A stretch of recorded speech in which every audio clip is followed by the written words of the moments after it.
huge DC updates from James Gunn. There's some stuff going on. Do we believe it? Do we not believe it? We'll see. Originally, we were going to talk about the main topic on this show was going to be how is Deadpool in trouble with all this Baldoni and Blake Lively stuff? Is the MCU future of the Mouth of the Merc, is that in jeopardy? Andor season 2, that trailer dropped, and I haven't seen it yet. So I'm going to do a live trailer reaction for you guys today on the show, and then we'll talk about it with myself and John. So there's tons of other things that we're going to discuss. We're also going to talk about what the hell was The Rock talking about taking people's souls and whatever it was. A very strange promo, in my opinion. Maybe you guys loved it. I don't know. Maybe John loved it. I have no idea. But John turned on The Rock a long time ago, so he probably hated it too. So that and more on today's show. It is the Kristian Harloff Show with myself, John, Steve, and Rocha. Let's get into it, everybody. Paul Giamatti is Batman. Motherfucking Batman! Let's do it.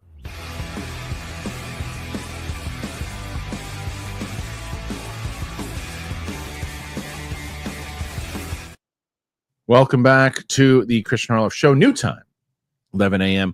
PST for you guys, 2 p.m. EST. John, Rocha, what's up? How are you?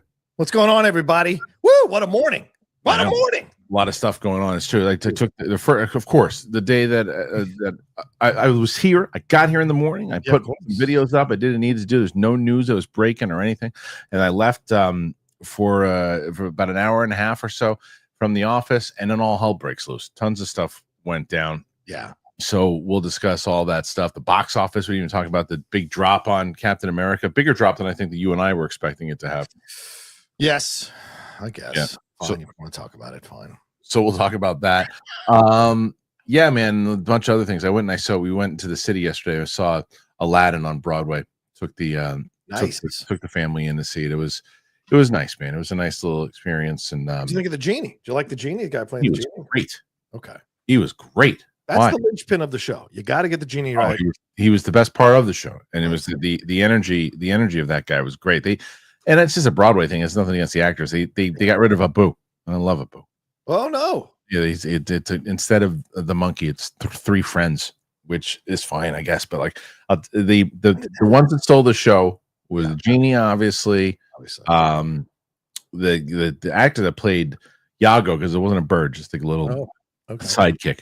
And Jafar was really good. Jasmine was good. It was good. The kids loved it, and the magic carpet looked fantastic. I gotta say, that's good. It was really good. So we had a good time. It was a nice thing to take the family in, and they had a good time. So, anyway, lots of stuff going down here, John. Like I said, there's the trailer for Andor that we'll talk about that I haven't seen that you have seen. So we'll discuss that. We've already started the questions. As look, I thought you guys were a lock last week. Listen, clearly we need to get to 400 questions today. So I couldn't believe that when that happened last week. Like I'm telling you, I couldn't believe it. I was like, I thought, I'm tired of it. I'm tired of setting the bar, and then everyone else, because they hate Rocha so much, goes and donates on all the other streams. They never win. It's the worst. I think you might be onto something. Yeah, I think so. I think so. And before we jump into the big story of the James Gunn stuff and all and the updates and all that, the other thing I was going to ask, did you watch any of the SAG Awards stuff? I did, yeah. Last night, I used to work the SAG Awards. I've got a friend who's one of the producers on there, so it's always fun to watch it. Pretty brisk ceremony, but not without its stumbles. But overall, I thought it was a good presentation, very classy. But some audio issues kept it from being like. Really I don't watch a lot of that stuff. But I pay attention to the winners and stuff, and I saw a few of the moments. I saw the moments with Jessica Williams and Harrison Ford, which is great with his bread. Hilarious. But I think that the thing that stood out the most was Timothée Chalamet winning. Yes, that was big. That I don't know if that's going to really say much because you don't really know. It's all over the place. All over the place this year. It's crazy. So, what? Yeah, do you think that his winning? Do you think that's gonna do anything? I think it brings stuff into question now about Adrian Brody, and I think the Brutalist. I think we're not going to really know till the dust settles after the Oscars how much that AI controversy messed with the Brutalist votes and messed with other votes. But I mean, Chalamet winning with that's huge. But is that enough to get him across the line? I don't know, because obviously it's not just actors who vote for the best actor Right. at the Oscars. So I think it's a good win for him. And I think it shows that it's seriously a two-man race, him and Adrian, fully now. But I do think Adrian is going to eke it across. I do too. Now, I still think Best Picture is all over the map. It could be anybody. I mean, yeah, it could be that a complete unknown out of nowhere does a little sweep here, because people are just like, they want to go with something really safe, a biopic, Mangold. Yeah. At this point, or do they want to go with something like Anora, what the subject matter of Anora? Or are voters going to be into that? So there's a lot of questions here going into the Oscars. And watching, I don't know if I tweeted this out, but I wrote the tweet out. But watching all these Oscar pundits jump from movie to movie like Goldilocks and the Three Bears, just so they can say, "Oh, I called it on December or on January 4th." And it's like, no, you picked every movie in the fucking category, every nominee in the category. So no, these self-described Oscar pundits, but by the way, you don't have to get certified for that. You can just say you're an Oscar pundit. It's nonsense. It's utter nonsense. It's like Michael Jackson calling himself the king of pop. Nobody called you that. You called yourself that. So it just stuck, though. Yeah, it's stuck with him. Sorry about that. It's all right. Listen, it happens. Okay, let's get to this topic before you lose your mind. We're all Oscar pundits. We all watch it. So anyway, go ahead. Sorry. I don't ever call me that again. All right, so let's get to this, which is James Gunn. What do you got? He is giving status update. What is that? Stop that. Who asked you to do that? I didn't ask you. Are you putting balls on there again? Don't just put them up. Jump down here. But we want to get all of this. And then what I wanted to do was this. Yeah. There it is. Okay. James Gunn gives a status update on DCU projects, Batman, Clayface, and 3 movies a year plan. Uh-oh. God. Gunn and DC Studios co-chief Peter Safran hold court with reporters on all things DC Studios. Okay. This happened last week or whatever. They had that little private event. Superman filmmaker, DC Studios co-chief James Gunn sat down with reporters last week to offer status updates on all things DC alongside his co-chief Peter Safran, and one golden rule emerged. They're not rushing into anything. Yeah. Gunn said he's bringing key lessons in franchise building from his time at Marvel to DC, with a strong focus on script quality over release dates and building a connected universe that still allows for standalone stories. Gunn directly referenced his experience making the Guardians of the Galaxy franchise, noting how his initial skepticism on the first film turned to success. Guardians came in, suddenly everyone's like, this movie is going to be Marvel's first bomb. This can't work. No one cares. What's a raccoon? How's a raccoon ever going to talk to Thor? And then it went the way that it did. He had it, addressing chatter over DC's revamp. So I learned to see this noise, and it gets louder and more extreme, but it's just a bunch of noise. This experience appears to have shaped DC's current approach under his and Peter Safran's leadership, as it has been my experience working in Hollywood. The worst thing about the quality of Hollywood movies is that so many scripts get greenlit based on a date or based on this is an IP that we want to make, but not doing it properly, Gunn said. Gunn's Superman will hard launch the new DCU this summer, but several other films and shows are in the works and in various stages of production and development. Gunn noted that the company's focus is on making each project work independently while building out a larger universe. We remain steadfast in making sure that each of these projects works as a standalone project so that you can go see Superman, you can watch Lanterns without having to see both of them, Gunn said, while also adding there's going to be special things in there for people who have seen both. Safran emphasized the company's flexible approach to universe building. We've laid out internally a plan for ourselves, but we're happy to pivot as things emerge, as we discover things in the makings of Superman or in the making of Supergirl, or scripts being written when there's a flexibility built in, even though we know what the larger story is headed. In terms of output, DC Studios is aiming to produce 2 live-action films and 1 animated film per year, according to Safran, who also added they're targeting 2 live-action and 2 animated series for the Max streaming service per year. That's interesting. 2 live-action series. Yeah. So 4 series for the year? They're talking about 7 projects a year.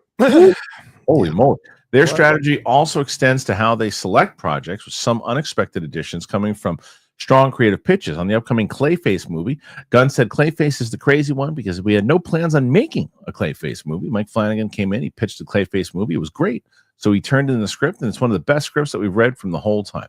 It's fit nicely within the DCU, and it takes us into the world of Gotham, Safran added. So the opportunity to make a horror film for DC was kind of like a gift. Gunn's also taking a different approach to fan engagement. Gunn recalled his positive fan experience as a kid, meeting the Clash lead singer Joe Strummer at Colony Records in New York and hanging out with the musician. That kindness to me meant so much. That if I can give some semblance to that to a kid who comes up and talks to me in public or online, which is the way it mostly happens today, then I would want to do that, Gunn said. I would say that James has always, for 20 years, really brought an authenticity to his interaction online, Safran added. That's something that actually helpful. On the marketing front, Gunn and Safran are maintaining close creative control, working alongside the creative advertising and worldwide marketing teams at Warner Brothers Discovery. We work incredibly close with Christian Davin and Dana Nussbaum and John Stanford. Safran said, John is the one who basically cut the trailer, Gunn said, but it was with me being creatively involved with the trailer, and that's just the way it's going to continue to be, with me being involved with creative and Peter being involved with the overall structure of everything. The overall DC studio strategy appears to have studio support from the very top. As Safran noted, we have the full support of David Zoloft on all fronts. He loves what we're doing, loves the movie, and really rallied the entire company behind Superman for this summer. It's incredibly gratifying, frankly, that everything that DZ has promised us 2 years ago when we took the job, it has been reality since we've been in the job. So the status updates on the upcoming project, Superman, currently in editing, with Gunn calling the cast maybe the best cast I've ever worked with, including Corin Sweat, Brosnahan, Nicholas Hoult, Ed Gathie, and Nathan Fillion. Somewhere Dave Bautista is screaming.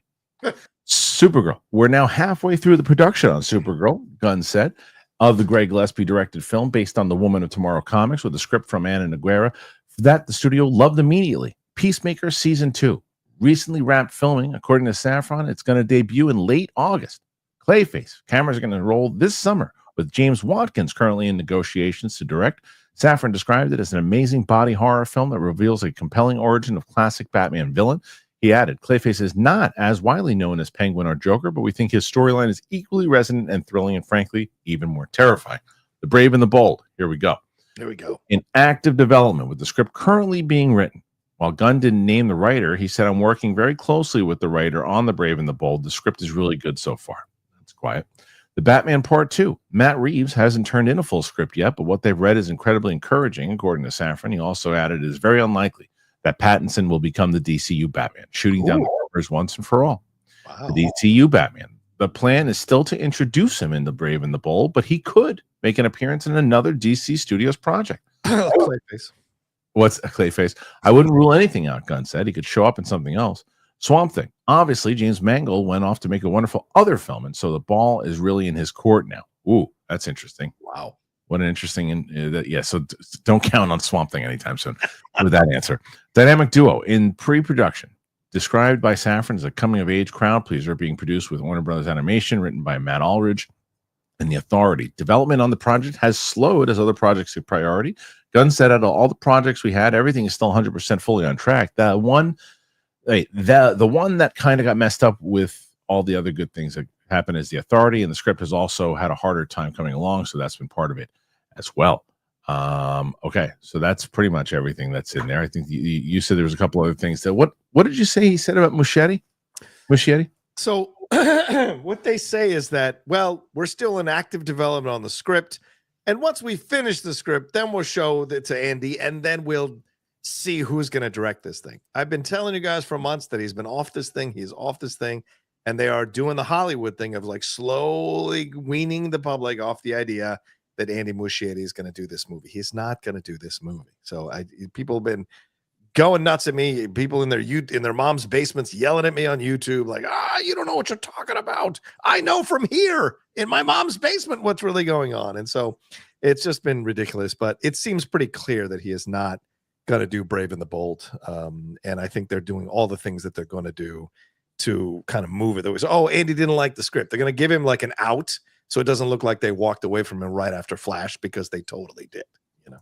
Yeah, I'm curious. I'm curious about how they're going to wind up doing that, because I don't think he's on it either. I don't think he's going to do it in the same way that I don't think Chinoy is going to do that Ray movie, right? I just don't. It's just yeah. Plus the fact they didn't seem like they're even on the same page when he's like, oh, we haven't talked. It doesn't look like it's going to happen anytime soon, or this. And then there was so much disinformation kind of going back and forth between the two of them. And then he's like, I haven't spoken to James since he did Superman. It's like, okay, that is so telling in general, right? So I don't, as far as that goes, I don't know. However, I will say I liked a lot of that stuff. Yeah.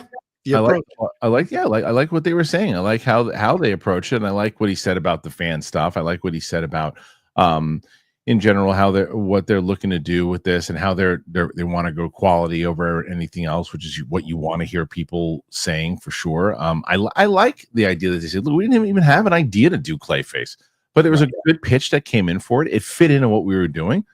So we said, yeah, Flanagan knows what he's doing. Let's do it. I love that. I love that approach. I think that's pretty great. Yeah, I do too. And it shows that you're able to think on the fly and see that there's a avenue that opens up and the possibility of going down that avenue. Again, Kristian, we haven't seen one thing officially live action from DC under James Gunn yet. Right. Creature Commandos is fun and they're working on season 2. Great. That was a blast. But live action. So we got to see what this universe is all about. And certainly a lot of things are in motion. So we'll see if they all work. But I do like the idea that, hey, something opens up.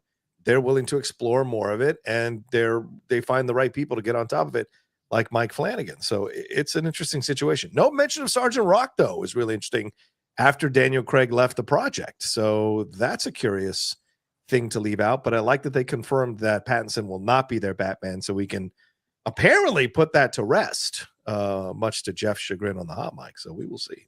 Yeah, it's funny because now, does this play into, because I know that on your show with Jeff, he said that the directors were kind of pushing back already a lot of the Gunn stuff. Yeah. Jeff says that Jeff's hearing that the directors are not doing well taking notes from James Gunn, that they don't feel like that's a situation, and that it might be keeping some directors away from getting on board with DC. So I'm not sure 100% how much of that is accurate, how much of that isn't, but he said that's what he's hearing in essence, that it's not going as smoothly as people were hoping for. And he's like, look at the directors that are in contention now to take on these projects. These are not directors with huge resumes, other than Luca, obviously. They're directors with some middling projects, some good projects. So seems to me that he's getting directors that will listen to him to do these projects. So does that mean is it going to yield good projects? I don't know, but it's very clear from this whole thing that James Gunn is the person that is the point person. He's made it very clear in numerous comments as you were reading it, Kristian. I am involved with this. I am involved with this. I am involved with this. I am involved with that. And I am involved with this. So this is all hinging on James Gunn. And more so than ever, he is making sure people understand that and reiterates that. In essence, Well, I do like the updates. I mean, look, seven projects. That's a lot. Yeah, I mean, again, Marvel worked up to that. Marvel didn't start with 7 projects. It was like 2 movies with Hulk and Iron Man, then step by step taking chances. I don't understand the desire to run out of the gate. This is what ruined DC last time. Let's do all these movies and do a Justice League. It's like, well, no, wait, let's lay the groundwork. Then we'll get to Justice League. So I don't know. What do you think? 7 seems like a lot. 7's a lot with animation and everything too. I mean, it's a lot. It's especially where it just doesn't give yourself enough time to get ready and let people know that all your stuff is quality. If you can put out 7 projects and get it all to be quality, then good on you. But I mean, that's hard. Yeah, that's tough. Hard. How about the James Mangold stuff too? That's interesting. Where he's like, yeah, it's in James Court now. It means that James like, yeah, I'm gonna do Star Wars. I'll talk to you guys later. Pretty much what it means.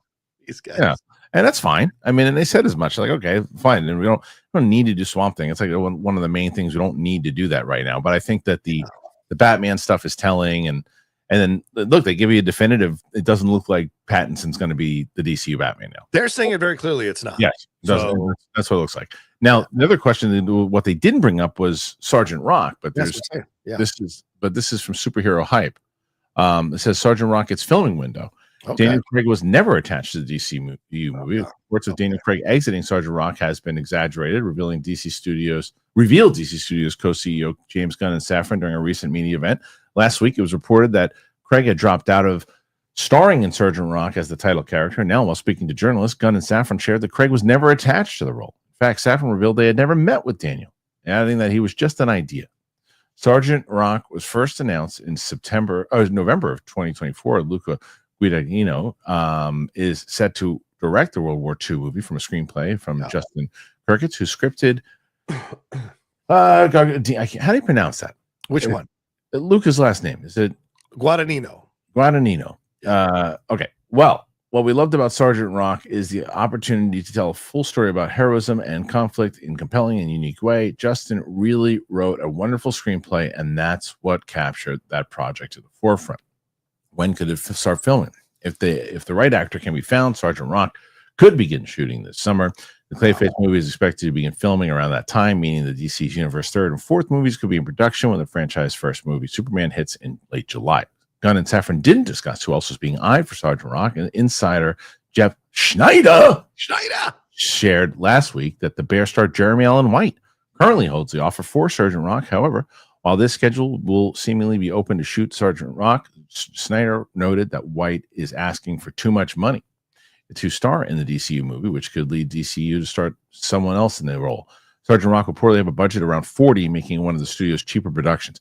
I'll tell you, this is the second time I heard this, because Clayface is the same thing, that where Clayface is also on that 40, that 40 million thing, right? Like that's how you got to do it. So if he's asking for too much and your budget's 40, good on them for saying no. I mean, good on them. Was Snyder invited to this thing? No, of course not. I'm sure he wasn't. I'm telling you, if I'm James Gunn and I'm Peter Safran, and I see that this guy is breaking all these stories all the damn time. Yeah. I pull my balls out and I invite him to the thing. Yeah. But he doesn't invite him to it. Yeah. I mean, like, he got invited to the last one because I told him it was happening. He didn't know it was happening. He reached out to the publicists that he knows at Warner Brothers, and he got thrown in, not with the journalists, but with the YouTube people. And so he wasn't happy about that. But that's the situation there. But I don't think he has the best relationship with Warner Brothers. And the truth is, because he breaks stuff, and they're mad that he breaks stuff, probably. And I agree with you. I'd rather bring the person in and be like, okay, look, here's the deal. You know, so, but no, it's always an issue with him. Yeah. But I do think that there's going to be there's a lot here. There's a lot, and they're giving details, which is good. And they're being upfront with everything that's going on. I think we're gonna get a lot more information about it. I think there is also a matter of what Superman's going to do, because that is so much more. It's not paying attention to, if you really ask him behind closed doors how important Superman is, he's going to be like, it's over if it bombs. He knows it's over. Because look, maybe Safran says, all right, try another one, but the confidence within the fans will be lost. Yes. If it stinks, Yeah, especially because you're going to Supergirl, and if you do Superman and it's great, I don't understand. No offense to anybody, I don't want. Well, fuck it. We talking honesty here, right? So I don't understand going from Superman down to Supergirl, down to Clayface, down to Sergeant Rock. This doesn't make sense to me. I don't know why you're not going Superman, Batman, Wonder Woman, Green Lantern. I don't understand this. You've got to establish your pillars, and then you can go where you want to go. You're basing that off of what Marvel did in the past, kind of, right? No, because Iron Man wasn't a big name. Right. Iron Man's philosophy from the beginning was we're gonna focus on the smaller name. Yeah. I'm not saying Iron Man wasn't unknown, but certainly he's not the biggest. They didn't start with Spider-Man or start with these other bigger things. They started small and established themselves, right? But DC doesn't necessarily have that. So to me, I think it's a different approach. DC very clearly has their big dogs in the yard, right? And certainly, if Feige had wanted to, if Feige had the rights to everybody, I think he would have started with Spider-Man. I think he would have started with X-Men and Fantastic Four, and all, but all of that had to be negotiated with other studios. So he went with what he had. But I think I understand that, but I think that's been tried to be done in the past, right? Where they were throwing everything let's do Superman, and then they didn't even give Batman a chance. Let's just do Superman versus Batman now. They were going too fast, right? Yeah. But I think that there's something to be said about, look, I have confidence in what our characters can do, and the difference is what you're saying is, and where I would be on your same page, is if Clayface and this Sergeant Rock movie had budgets of over 100 $150 million movies, and they're big movies that they're taking these big shots at to try to be the ones the like you said, like you go from Superman and you go, this Superman's gonna be $200 million movie. These movies are $40 million genre movies, which is ballsy, and it's a different type of strategy. And if the next big movie, Supergirl, and the next big movie after that is Brave and the Bold, the next big one, then they essentially are doing that, but if they're going through but they're also going to be genre stuff that, and both Clayface and Sergeant Rock don't go through the same connected narrative, I guess, that Superman will. Now, Batman might, right? Or the other big movies that might. So maybe that's where the strategy is, if that makes sense. I hear you. And I think, but I would have preferred big, then smaller, big, then smaller, big, then smaller. That way you're laying the groundwork for the less known characters, but you're still establishing the strong, more well-known characters, and you're building confidence of the audience that you're succeeding on both levels. Putting three, because I do throw Supergirl in the same pile as Clayface and Sergeant Rock. Those are smaller stories, smaller heroes, like lesser known, and so I think there's a danger there where if you don't come back with a big one for a while, people are, because how many people are going to go see Clayface? How many people are going to go see Sergeant Rock? Supergirl might do well, but how many of the people are going to see that stuff? So I don't know. It's an interesting strategy. Yeah, we'll see if it pays off. Yeah. We'll see if it pays off. 7 things a year, though, Kristian, that makes me nervous. It's a lot, especially when you haven't really proven that it's working and people are really into it yet.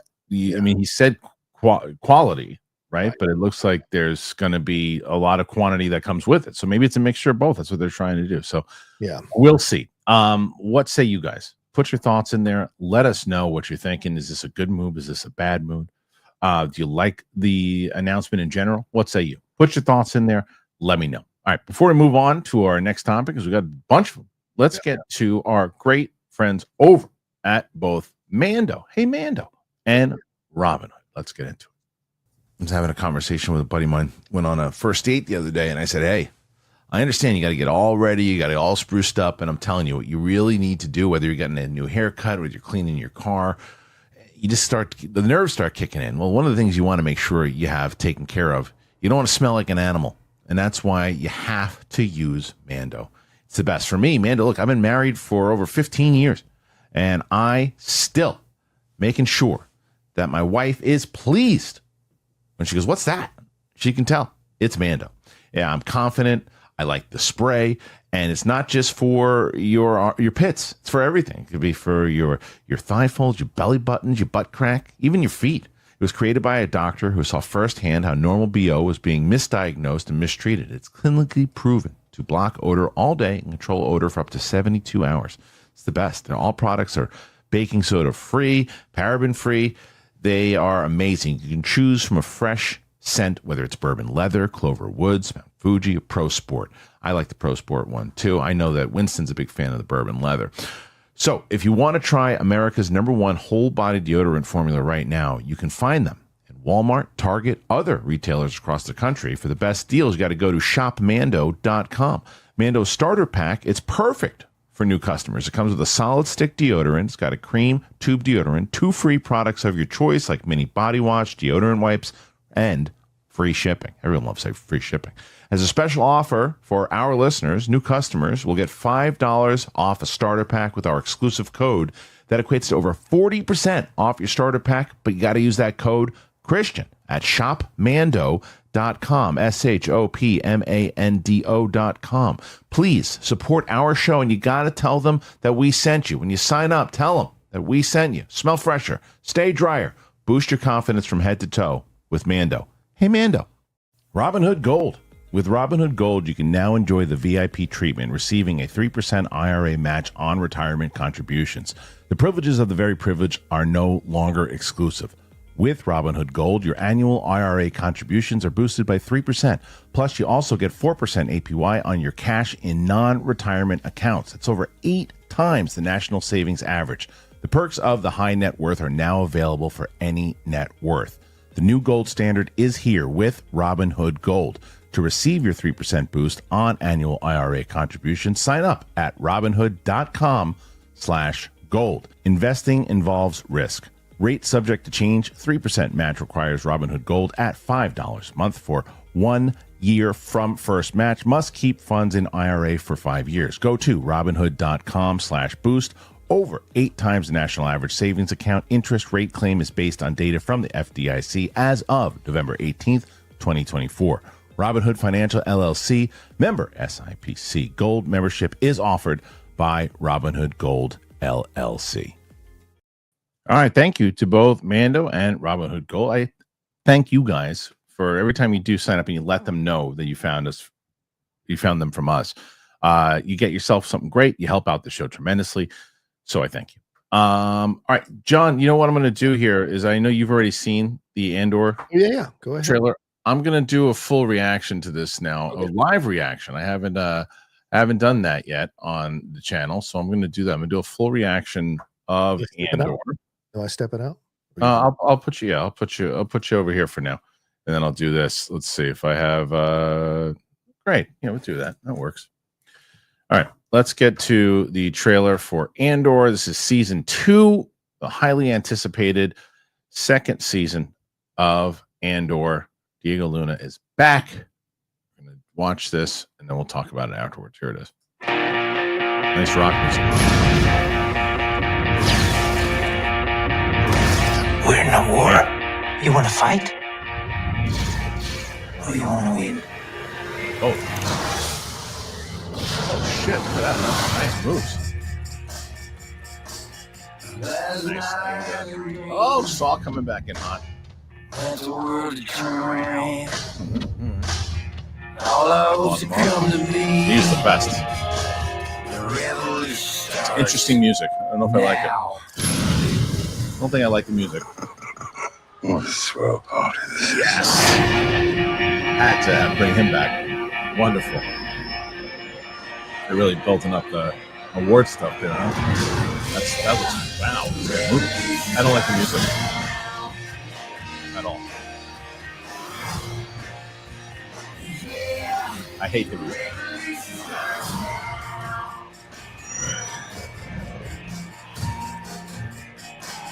Oh shit! That. Wow. There he is. Crispin Glover light. Damn! Holy shit! Remember this moment. You're here. You're right here, and you're ready to fight. Damn! That looks phenomenal. Great hairdo. Amazing. All right. Let's see. Let me get that out of there. Bring John back. That was great. That was great. I didn't love the music. Yeah, I've seen some people criticizing the music, and I did the reaction. They put a copyright thing on because of the music. Oh. Damn it! Oh, really? I hate the music even more now. But yeah, Great. Well, yeah. I mean, that'll probably be something that happens with this channel now. I don't even know if we put the monetization on for that. I have to have Luke do that. But we, yeah, dude. I mean, minus the music, the epicness of that. Look at a movie. Look at a full-on movie. it's got a swagger to it, not just from Diego walking into those scenes from behind. Yeah. The overall confidence coming off of the screen as you're watching this trailer is amazing. Like Gilroy's like, I'm glad we set things up for season 1. Now let me cook effort. So I'm looking forward to seeing this one. It looks bad. It looks great, and it looks like it matches up. There's like here's Krennic, here's Saw, here's everybody that's going to lead up to Rogue One. It's going to all place together, and here you go. Enjoy it because it's going to be the bridge between season 1 into Rogue One, and it's going to tie it all together. And it looks fun. It looks epic. It looks absolutely incredible. I love the way it looks, and I'm sure there'll be somebody out there, probably Kevin Smets, who edits it and puts different music to it and makes it look 1,000 times better. Yeah. Yeah, but that is not. I mean, the music itself has nothing to do with the series. They're not going to that song's not going to play during the show. That's just sometimes they do that. They take modern music and they put it to these things, and they did it with Gladiator 2, and it was just terrible. And that trailer didn't. I like Gladiator 2, the movie, more than most people do. But I didn't like the trailer, the music in the trailer. Everything minus the music was absolutely incredible. So pumped. And you know what they also did, I noticed, John, is that they really were going heavy on how critically acclaimed it was. Yes. I mean, and I think that's on purpose, obviously, because they're like, well, we know The Acolyte wasn't your jam. Not a lot of you watch Skeleton Crew, but remember, people love this series. So come on, this is going to be great. Come back to Star Wars. Sign up again for Disney Plus. We got you taken care of. So they're reminding people how great this show was and how great it can be again. Looking from that season 2 trailer, looks like it is, you know. Yeah, I really enjoyed that trailer, and it's like it was one of the most. I guess just because I like the first one so much that it's the most excited I've been for a Star Wars thing in quite a while, I think. Yeah. Some interesting questions too. Saul looks like he's going to be a bigger part of the season, or at least there's a block probably where he's a block of the episodes where he's a really big part.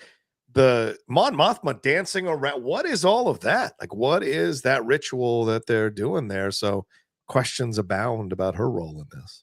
Yeah, I'm liking what I see. When does that come out? April 22nd. April 20. Wow, it's that close, huh? What I mean, they've got quite a few. I mean, you've got Daredevil. That's which is right around the corner. Right. And then once that finishes up, then you go right into Andor. Yep. They're looking like they're hitting pretty hard. Yeah. With 2 darker type series for their 2 IPs. Right, exactly. And then right after that is, I think, Thunderbolts, right? In May. So it's like boom, boom, boom. It's like boom, boom, boom. And then you get Fantastic Four. They're taking a break in some of the shows. They canceled some of the other ones, which I think was a very smart idea with the Nova and the other stuff, and very smart idea to pull back on that stuff. And then you get into Fantastic Four after Thunderbolts. But as far as Disney Plus goes, I think these are the 2 big series, and they're coming up within a month of each other. What else comes out this year that is Ironheart? Ironheart's another one too. Right, Ironheart. Yeah. I mean, look, I like Ryan Coogler. I'm hoping that's a good show. But anything, dude. They showed a like preview of it at D23 like 2 years ago. Yeah. And what they showed was fine, but not, I mean, in comparison to both Daredevil and Andor. And then you're going to follow up with this. Maybe it's not a subpar show, but it could be. And if it is a subpar show, then you're just like, all that goodwill, that. But however, maybe it's absolutely fantastic. Yeah. Oh, I think it will be. Yeah. Ironheart. Ironheart, I think will be okay. I think will be good. I don't think it'll be great, but I think it'll be good. We'll see. And then I don't know if there's anything else big, but I'm not sure. As compared to like last year, though, I mean, they've got so much stuff coming out this year. Last year, the only big one they had was Deadpool and Wolverine, and that was kind of going to be my big topic. I had so Bonnie Somerville would DM me over the last week or whatever too, and she's like, "What do you think about all this Ryan Reynolds and or Baldoni and Blake Lively stuff?" And I said, "Who cares?" I said, "I'm so over it." I said, "I don't want to deal with it anymore. I'm so tired of it." But then, because I guess maybe the algorithm picked up on me just saying that. Yeah. Every other reel that popped up on my damn freaking Instagram was all about this stuff. And I got to tell you, I feel like you're going to be on this. You would have been on this page anyway, but do you feel like public opinion has swayed dramatically towards Baldoni? Oh yeah. Has shifted big time. Yeah. I've been covering it on my live shows, which I'll do tonight as well, because the Hollywood Reporter dropped a massive article on it over the weekend, bringing in the faith, Justin Baldoni's faith, like his religious faith into his. I had no idea that was an element of what was going on. It's just fascinating, but that it has absolutely shifted, because initially, when the reports came, people were noticing this stuff. Why is Baldoni not at why is she promoting this stuff? So there's a bit of a backlash, and she sensed, okay, people are turning on me, because people have been waiting to turn on Blake for quite some time. There've been little things overall, but then eventually it all came together here. And so she put out the thing of the accusations, right? Then everyone, like all these people did 180s and were like, oh my God, she's been harassed. And then the texts came out that Baldoni put out, and people were like, well, this is insane. Like they saw that there's much more going on here. There's a much more rounder picture you got from those text messages. So now you're seeing that that they're fighting a little dirty. They're trying to silence Baldoni's lawyer. And so I think all of that has changed. Plus, I also think, dude, there's been rumors about Ryan for quite some time, regardless of what Ari Emanuel said recently. There have been rumors behind the scenes about Ryan's asshole nature. And so I think this all is just coming together. Plus, they're two pretty white, blonde, very rich people. And I think the What Hollywood does that have to do with anything? I just think that is an element of things. I don't say it's but I think it's an element of it.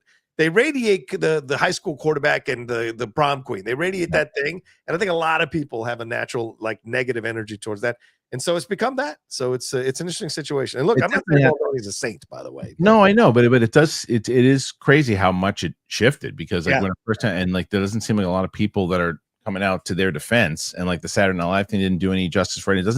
It doesn't seem like there's a lot of people saying, "Oh, you know what? I had a pretty great experience with Blake." You just see the opposite. You see from all the stuff that she did, the Leighton Meester thing. Did you ever see this thing about apparently like Leighton Meester? I didn't realize that her mom was in prison. I guess when she was born, she was born in a jail prison, in a hospital, in prison hospital. Yeah, and Blake Lively something that there was some question about I don't know, the reunion or something. So like, someone said something about a cage. She's like, well, only one of us has ever really been born in a cage or something like that. Something like that. And it's just like so crazy. But the reason I bring this up in general, is that Ryan Reynolds has gotten his hands a little dirty in this situation because nobody really knows what the situation is, right? Was he jealous? Did he get involved that way? Is he in defense of his wife? There's too much out there that we don't know the real answers to. Right. However, what we do know is that again, public opinion has kind of shifted, and now if you're Disney and you're looking, you're going, oh God, we just got out of this scandal that we had with Jonathan Majors. And now here's this other scandal with now a guy who just made his movie just made $1.4 billion. He was supposed to be in the Avengers movie. We're considering doing a Deadpool 4. Do you say, let's see how this pans out before we go forward? Or do you say, look, this movie made $1.4 billion. Let's roll the dice and see what happens. I think financially you have to, because we in the bubble are all up on this story, and certainly TikTok and all of that, but that's not the casuals. It's not the regulars. And so I don't think it's a big deal to bring him back as Deadpool. But if I'm Kevin Feige, because this is an element you haven't mentioned yet, Kristian, I'm making sure I pour over this script, and I'm putting Ryan in a chair and I'm strapping him to a truth-telling machine so I can say, hey, is any petty bullshit in this script that's going to mess us up, like Nice Spool, because you got some axes to grind about somebody who's working with your wife. Just make sure I don't want any of that in a Marvel movie. So don't ever do that again. And I want to make sure you're clear. So I want to look at all the scripts. I want to pour over all the scripts. I want to have other people look at the scripts and make sure you're not using us to settle some petty scores. Exactly. I'm so confused. Someone just asked, can we go back to talking about DC and Marvel? We just talked about Marvel. We're literally talking about Marvel right now about whether or not they're going to use one of their stars. That makes no sense. Can we go back? Hold on. Yeah.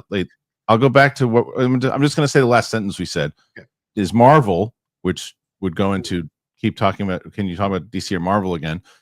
Is Marvel going to say that they're going to be able to use this star? Are they going to continue on to do it? So that is talking about it, and it's part of it. Jose, go do your own channel. See how good it is. Well, but he doesn't know. Like people telling you what to do with your channel, Jose. See if he might have missed out on what we were saying. But he might have missed out on that we were talking. I don't know. I don't understand. Well, the whole situation is Marvel related, so I don't know what he's complaining about. So because it's going to affect things, and I think it will. And Ryan even said we'll see what Marvel does with Deadpool. I like the idea of him not being in everything. I like that there's scarcity with him because it keeps him fresh. And that's a smart move. So I don't think we're going to see him all over everything. And maybe this is this thing that they'll use to keep him limited in his appearances. Right. I mean, he'll be in Secret Wars, for God's sake. All right. Next thing we got to talk about is this thing that happened on Monday Night Raw, because I don't understand what happened. So I don't understand what happened. What is there's this promo that comes out. The Rock brings out Cody, and he tells him, "Hey, listen, I want you to be my champion."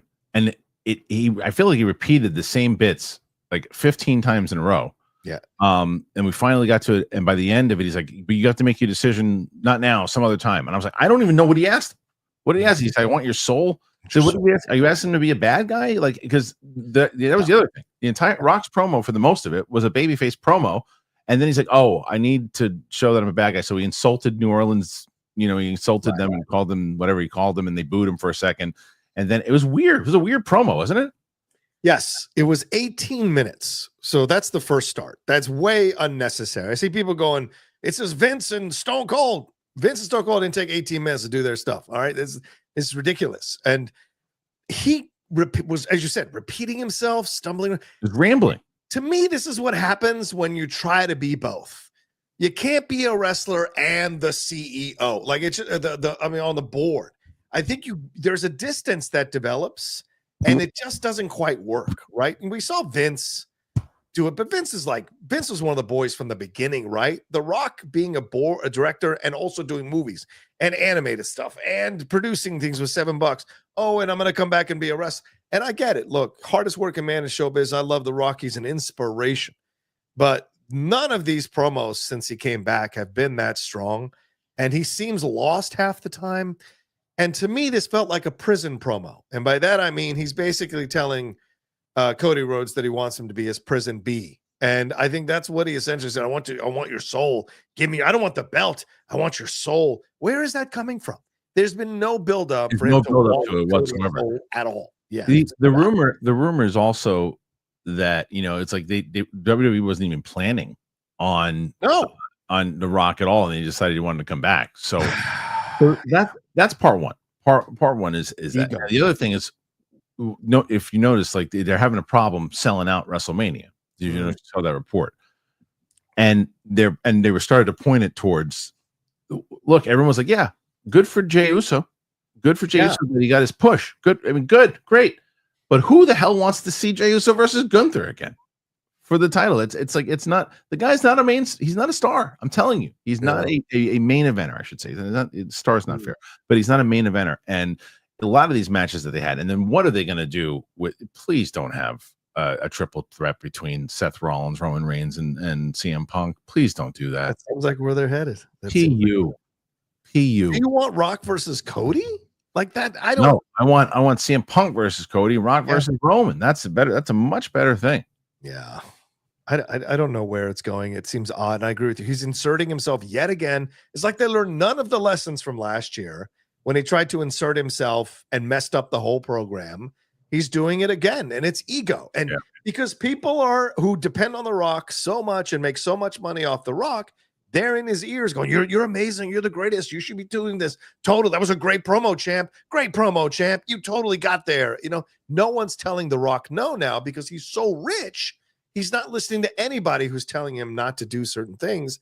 And it just is frustrating because you see that these promos just do not work, man. It's true. Not for Cody, because Cody becomes almost an afterthought, and he's the champ. Unless you look, the only thing that you could do also, if you want to do John Cena versus Cody with Cody being, maybe that's when he becomes the corporate champion or something. You turn Cody heel that way against John Cena with The Rock. But how involved is The Rock going to be like for the next year? He's got 75 movies that he's working on. So nobody hates The Rock like they hated Vince. The Rock doesn't represent anybody's boss. Like it's not the same. He can call himself the final boss all he wants. It's not the same energy as if they're trying to repeat the same beats. Plus, Cody should turn heel on his own. Yeah. Why do they need to turn heel for The Rock? That's ridiculous. Yeah. Cody should turn heel on his own. I saw the card that they were potentially doing, and it doesn't look great so far. But who knows? We'll see. All right. The other thing we got to do is we got to talk about this box office. Let's do it. All right. So here is the box office from over the weekend, and I didn't think the numbers would drop as much as they did, and they dropped pretty big. You got Captain America: Brave New World, 28.2. It's a big drop. Yeah. Monkey is at 14.2. Paddington Peru 6.5. Dogman at 5.9. He's at 2 at 4.4. But you look at Captain America right now, Brave New World coming in at 289 so far worldwide. That's not great. Even if you believe the 180 box office. Yeah. Okay. So you still need to make about close to 400 million to break even. That's a trek. You mean 180 production cost, not box office. 180 production cost. Right. If the 180 production cost is accurate, which we don't believe it is, but let's give benefit of the doubt, you're probably going to need close to 400 to break even with Yeah. marketing and everything. So that's really bad. And then if you don't believe that number and you say it's closer to 300, 400, that's a terrible, terrible number. So what do you think about this big drop off? It's 68%, which is right around where Love and Thunder and Multiverse of Madness were at. They're at 67%, but they came out of the gate much stronger. Right. Right. This is more on par with Ant-Man and the Wasp: Quantumania, because that dropped at 70% after 106 million debut, and the word of mouth, poor reviews, and I think it didn't cross 500 million. So I said last week on the show with Jeff that judging from the negative word of mouth from so many people and the criticisms, I would be surprised if it broke 500. I really would, and I'm even more in that camp that it won't break 500 because seeing these numbers, because a 68% drop is going to lead us to an 82% drop next week, and then it's just going to be swallowed up. I thought with no competition, people would go back multiple times, people would go see it for the first time, but it's clear that this is a film that's not catching on, and it's not as bad as those other films. I just think it's a product of this. The people that wanted to see it saw it. Yeah, exactly. And the like Marvel has been so inconsistent with their movies lately that it's once the fans go, I don't want to see it, they don't go. They don't feel forced to go or that they have to go. They feel an autonomy to be like, you know what? I didn't see Love and Thunder, or I didn't see Quantumania. I didn't miss a damn thing, and I'm not going to go see this. Yeah, you're not. That's the thing, is that you're not making people feel like they're missing anything. Exactly. Yeah, exactly. That's the big. That is the big thing, and I think that there's going to come to Daredevil will be. I think people will be like, oh yeah, I like that show, and when it was on, I'll go check that out and see, and then maybe that gets people excited again. But I don't know. We'll see, because there's a lot of things that are coming out within the next couple of months that should reshape or put it in more peril. I don't know. Well, let me ask you a follow-up question. Do you think Sam stays? There's been a lot of conversations now online about whether Sam should stay as Captain America and should be the leader of the Avengers after a bomb like this, which seems like it's going to bomb. Do you think they make a course correction here and bring back Evans, or make someone else the leader of the Avengers? No, because I don't think it's an Anthony Mackie problem. I think that I think it was directed terribly, or not well, I should say. Yeah. It was edited sloppy. There was a lot of things going on with that movie, but I don't think Anthony Mackie was one of them, and I don't think the character Sam was one of them. I do think they should give him the damn super soul, the serum, though. I do. I'm not even kidding. I think that, like, I get it. It's what the whole movie's about, is for him being able to do it without it. But it's like you're fighting aliens and other things and people with superpowers, and it's like, and I said this about the serum.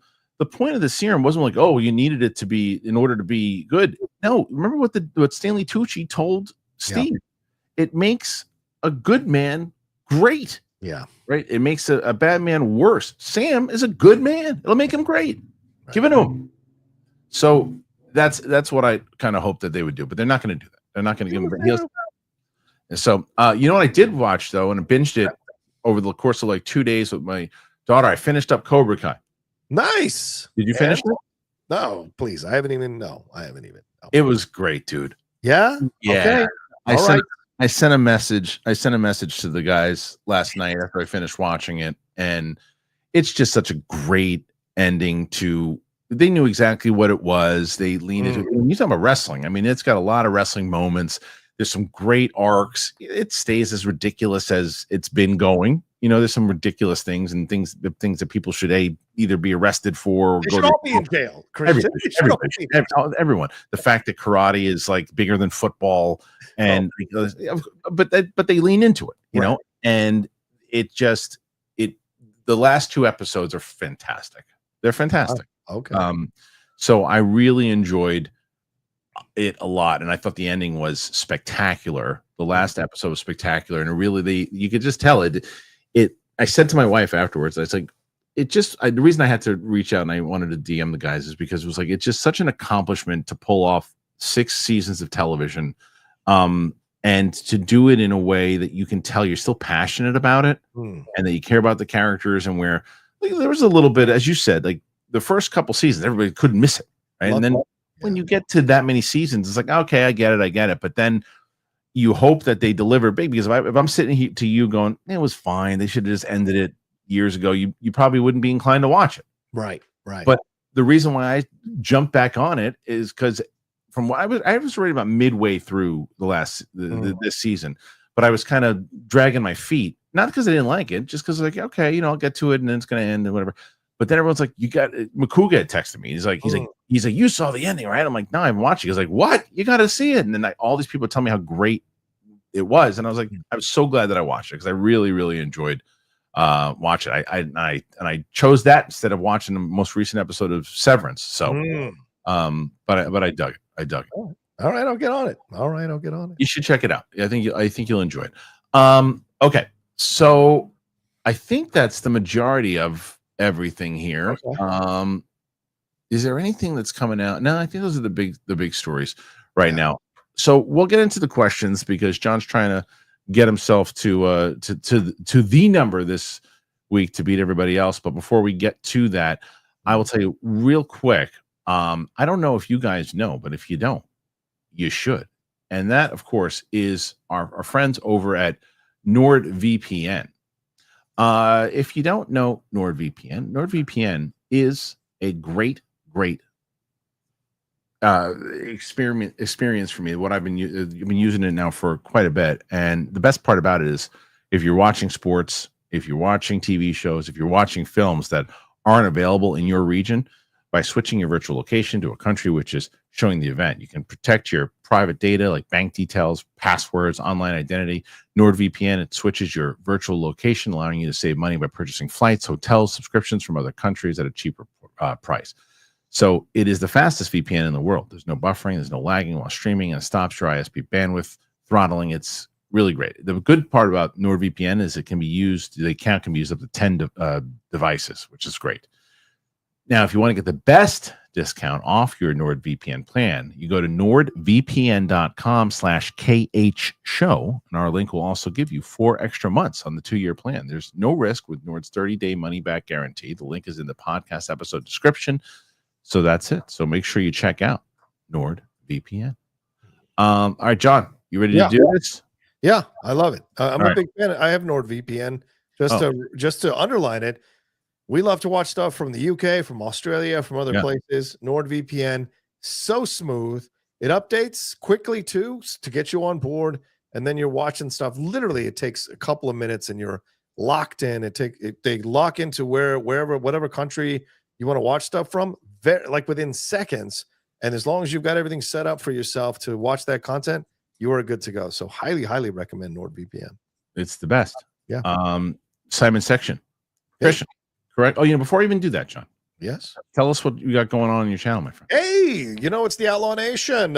Thank you all so much for who have subscribed over the last few weeks. Really appreciate it. Great to see the numbers going up here. Please head on over there. I'm going to be live tonight, probably about 5 or 6 for a couple of hours talking about the Blake stuff, a little bit of the DC stuff, a little bit of Star Wars stuff, whatever else is going to break here. Probably a tribute to Roberta Flack, who we sadly lost today. And then we got Geek Buddy stuff coming. We got 2 shows this week on Wednesday and Friday. We got the hot mic certainly going with me and Jeff. Certainly, we got ourselves a situation going on with Jedi Way now with this Andor trailer drop. So we'll probably have an episode of that and my regular stuff going on there as well. So head on over there, youtube.com/John Rocha says. Thank you. All right. So let's now start. Starting with Simon's section. Kristian, correct me if I'm wrong.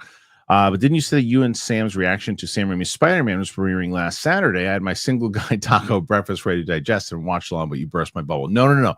I said Sam needed a little bit of a break because we put out the Nosferatu thing on Friday. Saturday, I put Squid Game episode 3 out. Today, I put episode 4 out for Squid Game. Nice. And then tomorrow is the reaction for Sam Raimi's Spider-Man. And then Friday will be Spider-Man 2. So that, we're back to Tuesdays and Fridays right now while we get our schedules locked up. So no, we didn't. We didn't do Saturday because I just knew that she wasn't going to be able to be in there in time because we only had gotten that one. They only got Endgame in there when she came in the last session. So we had to put that out there. But I'm glad that you're looking forward to it that way, Simon. I appreciate it. Derek, if R2D2 was there the whole time and his memory was intact, how comes he never laid out the whole story to Luke? Easy. Plot holes. There's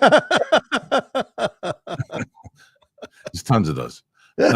Derek Johnson, feels like Ryan is at the mercy is at mercy. His wife is on this. He's got to know this will damage their brand, and MCU Disney movies doesn't like Disney money doesn't like controversy. They should have settled this and it would have been forgotten about in a few months. Apparently, I don't know how much of it is true, what you hear, but they wanted to settle, and at this point, Justin's like, no, we ain't settling. We're going. Neither one of them wants to settle. Neither one of them wants to. They think they're right. They both went to the judge and said, we do not want to mediate. Oh, is that what it is? Okay.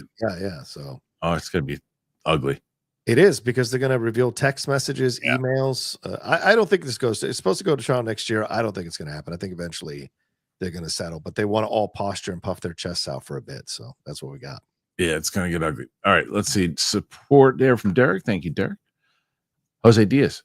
How's it going, gents? What do you guys think of Rock wanting Cody's soul? I'm hoping Cody says no. Then CM Punk takes the offer and we get corporate Punk as a heel turn. The Rock Punk is a faction gold. Look, I love that idea of the Rock and Punk together because they're two old vets. But the question can they get it out of each other's way and to be on the same page together, talking shit together would be great. And then you set up for them eventually to fight one another in like an old man match would be great. But I'd prefer that. But I just don't understand. Rock made such a big deal last year, and he wanted to hijack all of WrestleMania last year to do him versus Roman, and now everybody wants him versus Roman, and they're not doing him versus Roman. I don't get it. It's because it won't mean anything. They haven't built anything up about being in control of the. You've got 2 months to do it. You got 2 months to build up an angle with him and Roman. Start now. I guess, but he's focusing on Cody because Cody has the belt. Because you know why? Because The Rock loves the main spotlight, baby. It's all ego. This is all ego. The Rock shouldn't have come nowhere near this. Let it go. Go to your board meetings. Handle your stuff. Make your billions. You don't need to be down here anymore. Stop coming down to hang out with the workers. Stop it. Stay up in. You are corporate. Be corporate. You come down the workers. You mess everything up, and you leave bad feelings all over the place, which is not good for morale in your business. Yeah, it's Kristian didn't try to play in the Schmoedown after a few seasons. He was done. I didn't want it. The only reason I kept playing is because I kept wanting to lose. You watch my face when I play Snyder, and they asked me a question I knew, and I was like, "Come on." I was hoping that was a one time. I remember that so clear. I remember sitting at that table going, "Just ask me something I don't know." And because it was scores and soundtracks. Yeah. Thank you, Jose. Hank Pym, Yeet heading to the Raw show tonight in Cincinnati. What the heck was that promo with The Rock? I want your soul. The Rock needs promo classes. Who would have said that about him, though? How dare you? I know, he doesn't. He's one of the best of all time. Yeah, I didn't understand what was going on. The narrative was so weird. He kept repeating the same thing, going back and forth, and I want your soul. There was what? No one knew what it was. It wasn't built from anything. It's like, think about it. Think about what? Nobody knows. Cody doesn't know what the hell you're talking about. Yeah, and Cody trying to think on the fly and deal with whatever The Rock was. I mean, I felt so bad for him, man. He was just like, what? You want my soul? What does that mean? Oh, right. And he's got to do it because it's his boss. Thoughts on what Punk's favor is from Heyman?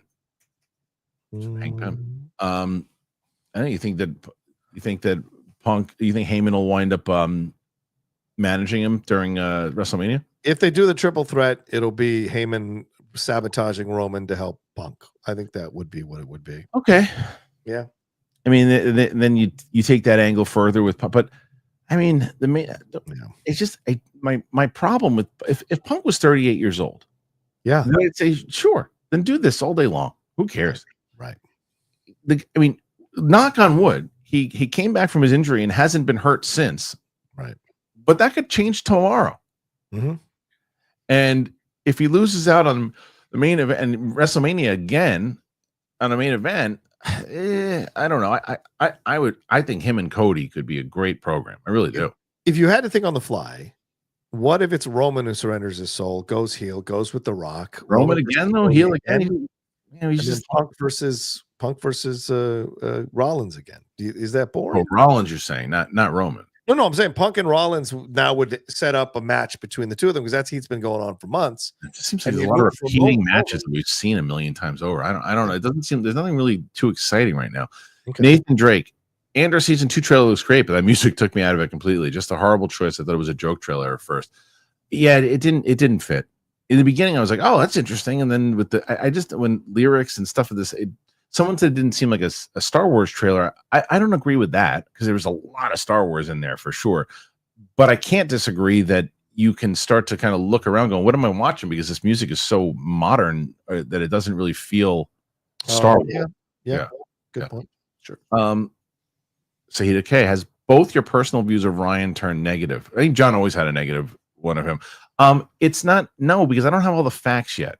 And I don't know, because you can look at it in two ways. You could say there's one scenario that here's a guy that was jealous that his wife was maybe catching feelings towards this dude and wanted to get involved, and you control freak and wanted to do this and sabotage all that. You can say that, but we don't know if that's true or not. The other thing you could say is, hey, here's a guy who was trying to protect his wife, is trying to make a joke out of it, gotten caught up in all this stuff, doesn't want to be involved in it, and is trying to do everything he can to help.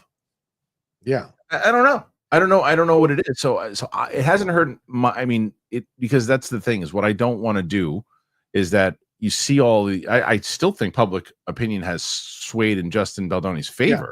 Yes. But that doesn't mean that because the public feels like, oh, he's the one that's in the right. Doesn't mean he's in the right. Just means that he's in public favor. Yeah, I don't think there's a good person on either side of these things. And I throw Colleen Hoover in that mix as well, who's apparently I'll tell you what she did that I don't removed all references to Blake and Ryan in her Instagram over the last week. So. Here's the thing that I heard about is that he had the rights to the property. Baldoni, yes. Now the only thing that would take out the rights is if there was sexual misconduct on the set. 100%. That is filed, and when that's filed, she doesn't say anything and stand up for him, who she was standing up for in general. I'm just saying again, And my other thing is the guy seems, smart enough. Yeah. That you're like, hey, dummy, what are you doing? You just you knew that was a clause, and you acted like a dirtbag the whole time. And you did that. Yeah, willingly. Now I'm not saying that maybe he absolutely did do that, right? But that would make him one of the stupidest humans on the planet. 100%. 100% one of the stupid. And even the people that have come out to defend, like the Jenny Slate now is getting wrapped up into this. Right. She's getting exposed because people are like, oh, you got mad because they got you $15,000 deposit for a New York apartment. How privileged are you? So this is not going to make, no one is looking good coming out of any of this. And it's just, I don't understand the logic of not just settling, taking a little bit of money, and then moving on from this, because it's going to blow everybody up. It already is. It's becoming exhausting. And I think that, again, like here's where you don't have to do it because you don't do this. I'm gonna throw an apology to Jose from beforehand too, because when he threw in the conversation as far as like, can we go back to talking about Marvel and DC, even though we were talking about Marvel, I think what he really meant there too was this is exhausting. And if that's what he meant through I don't disagree with you, Jose. It's exhausting. So Jose, you don't think DC or Marvel is exhausting to talk about either? Like I'm just saying though, this is exhausting. And I can't imagine the people involved in it. I don't want to see it anymore. I don't want to see this anymore. I don't care anymore. But yet it's everywhere. Yeah, you know what I mean. It's like it's just a lot of good story everywhere. So, Jamie Rell, Cap 4 isn't a disaster. People keep saying it is. Do you mean monetarily, or do you mean the movie itself, quality wise? Quality wise, I don't disagree with you. Monetarily, it's starting to look like a disaster. Yes. Yeah. Seattle KO. Yeah, the revolution starts now. Is that the music? Is that was okay? Derek Johnson. The Rock's mic skills are very clearly rusty. He just makes no sense. Everybody tries to Da Vinci Code his promos instead of saying they're bad. This was a bad promo. Yes, it was. It was a bad promo because I think that he knows, because he just knows the audience loves him and that he can have some fun with them. I don't, and maybe it's the dad in me. I think just because he's the boss doesn't mean that he should just curse if it has no. It's like a comedian. It's like a comedian that, like, if you if it works and you throw an F-bomb in there and it elevates the joke from how you used it.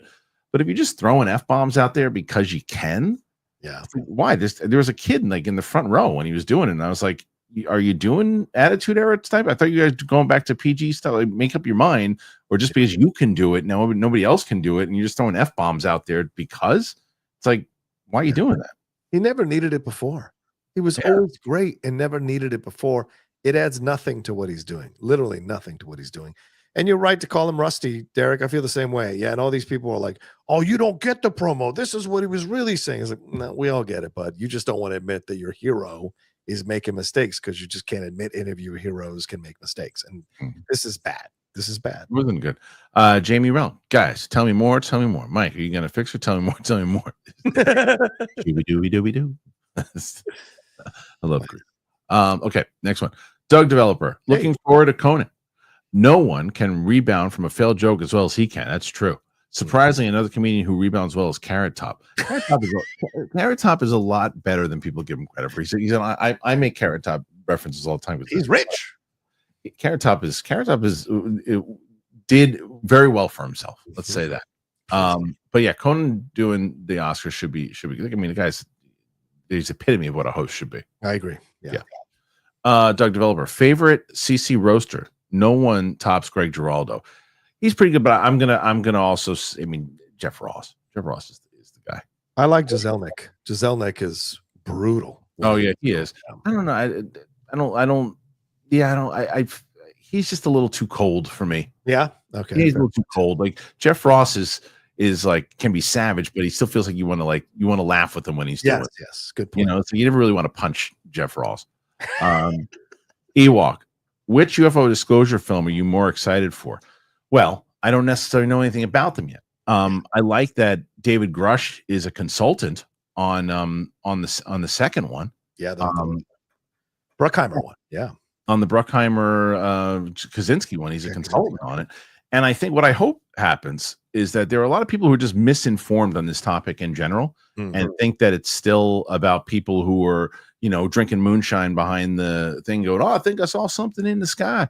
There's so much more to that. If people were educated and paid attention to what was actually happening, it's not just cuckoo stuff. It's like there's these are military people. This David Grush and what he did and you go and you look at his credentials and the stuff that he did. It's pretty phenomenal. And especially when you learn his story. So we'll see. David Grush being involved probably, but then it's Spielberg on the other one. So I don't know. Hey, I got breaking news for you. I want to hear what you think of this. What you got? According to Variety, this was about a few minutes ago. Okay. Carla Sofia Gascon will be attending the Oscars. Okay. With Netflix paying for her to be there, paying for all her travel, paying her expenses. Now, details are still being finalized about whether she'll walk the carpet or do interviews or sit near her co-stars, but she is going to be there. Your reaction after all those tweets? Well, I'm interested because it's like there's one part of it where I'm the fact that Netflix is paying is interesting. That's interesting. You're essentially almost co-signing her tweets in a way. Going to the award ceremony is you're nominated for an award, and they didn't kick Will Smith out after he slapped somebody in the face. That's a good point. So, there's been a precedent set. You can punch somebody in the face, but you can't tweet, even though it's bad tweets. Yeah, you can't tweet, but you can slap somebody in the face, and not only will we let you stay, we're going to give you an award and let you do a speech. Yeah. So, if that's the case, that's the argument. Now, Netflix paying afterwards. Maybe they didn't want a lawsuit on their hands. I don't know. Maybe I'd rather pay the lawsuit than indirectly confirm that's okay that you put those tweets out. I don't know. There's no way that she's winning. No. Oh my God. No way she's winning. No. So yeah, I don't think they're going to show her on camera when they say her name. I know. So, it's going to be interesting. It's going to be more drama. There you go. Ewok. At this point, I think Lively's best option is to apologize to Baldoni, admit she misjudged the situation, and take a short break from acting. Yeah, you got a better shot of Mike Kalinowski saying that Kevin Smith was a better inner geekdom player than you have that happening. or Chandra. There's no world. There's no world that she I mean, she's Yeah. like, you know, I will say this for that previous question. My opinion has definitely soured on her more. Oh yeah. Just too many stories that have come out since. Too many. This idea of it being some kind of planted thing and an army of nah, man. People grab subjects on social media and they love to be detectives and discover all this stuff. It has nothing to do with some kind of concentrated campaign against her. There's been a lot of ill will towards her over the years, and it just all kind of coalesced here. Yeah. Matt Sinister McCall, some ideas for movies and video games, biopics for Marilyn Manson. Oh no.